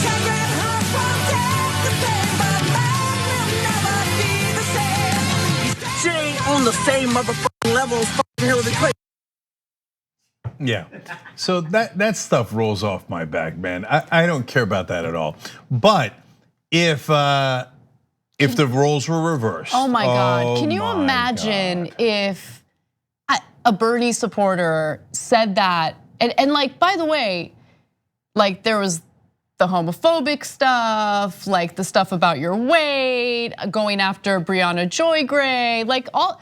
So like what happened to unity? Because I don't see anyone calling out the so-called K-Hive or whatever. And here's the thing, I don't care, right? Like I don't care who that guy is, why he's saying those things. I'm like, your feelings aren't hurt, my feelings aren't hurt. He went after me on Twitter a little bit because he's delusional enough to think that Kamala Harris's truancy regulation didn't lock parents up when there are multiple stories, including by the LA Times, that profile stories of mothers who were jailed because of the truancy regulation that she implemented. Like, I care about the policies and I care about the ramifications of the policies, right? Whereas these people, like, they have no problem saying all these terrible, gross things, and then they point fingers at Bernie supporters and claim that they're the ones who are divisive, they're the ones who need to work toward unity. Okay. Like, I have no interest in unifying with whatever that was. That's not interesting to me at all. So imagine if it was a Bernie Sanders supporter and they were saying all those vile things about Kamala Harris and someone they perceive to be supporting her in the media like Jake Tapper. What would happen? Everyone in the mainstream media would be like, we knew it, these Bernie bros, they're disgusting, vile. Bernie Sanders, why aren't you denouncing them? Why aren't you denouncing? And they would pretend that that guy represents not only all Bernie supporters, but Bernie himself. Now, has anyone asked Kamala Harris about that guy? Of course not. By the way, I don't think they should. He's a rando. I don't know that she knows him. She doesn't control him. Right. He's obviously out of control. She is not responsible for that guy's behavior, period. That's right. But we're principled and we actually care about what's real and we're honest. We could pretend to be like, oh, Kamala Harris needs to apologize to me. She needs to apologize to me. I have been aggrieved. These Kamala bros, I can't stand it, right? No, but we're real. It's a rando dude on Twitter. But the other side doesn't play by that rules. They smear. Because that's all they have. Yes. That's all they have. We know that it's disingenuous. We know it's because they can't really attack him on the policy or policies. And so they just look for whatever it is that they can make a story out of. And for them, people being mean on social media is a big story. When people have been mean on social media since the beginning of time, since the beginning of social media. Well, how about the overall establishment? You know, put aside one random guy or the K-Hive being a little too aggressive or whatever, which is funny, but no, all the establishment people on Twitter who are like, you people are illegitimate, you know, you're like like Chuck Todd said, the brown shirts, right? They're comparing Bernie supporters, the most progressive people, the most liberal people in the country, to Nazis, right? And we go on and on, but all of them in unison. You're not credible, you're not legitimate. I mean, Krugman called you vile. For wanting to like get money out of politics. And protect people's lives, Yeah. because I'm worried that at the time we thought the number was 45,000. Now it turns out it's 68,000. People die every year because they don't have health care. And he's like, you're vile, right? But their rhetoric doesn't count. No, it's totally fine. Their dismissing of a huge percentage of Democratic voters doesn't count. Their attacks against them never count. Nothing ever counts. They're angelic, and when they yell at us and they say terrible things about us, well, that's perfectly justified. If you say, "Hey, can you please stop doing that?" We knew it, Bernie bros, so vile and rude, right? And is there ever any consistency? Never, never, never. They're the most biased people in America. They really are. They take their own bias. Yeah. They take their own bias and pretend that it's what objective people think. And anyone who doesn't think what we think is obviously not objective. It's very Trump-esque. Exactly. Yeah. Oh, we have the best policies. Yeah. We have the best objectivity, okay? You guys, on the other hand, you're the worst, okay? You're terrible, you're vile, you're rude, you're very, very rude. You know what I have to say to that? Okay. Okay. All right, we're out of time. Oh, we're totally out of time. Yeah. Okay. Well, that was fun. That was fun. Okay. Okay. Gotta go. We got a great power panel for you guys tomorrow. We'll see you then. Okay.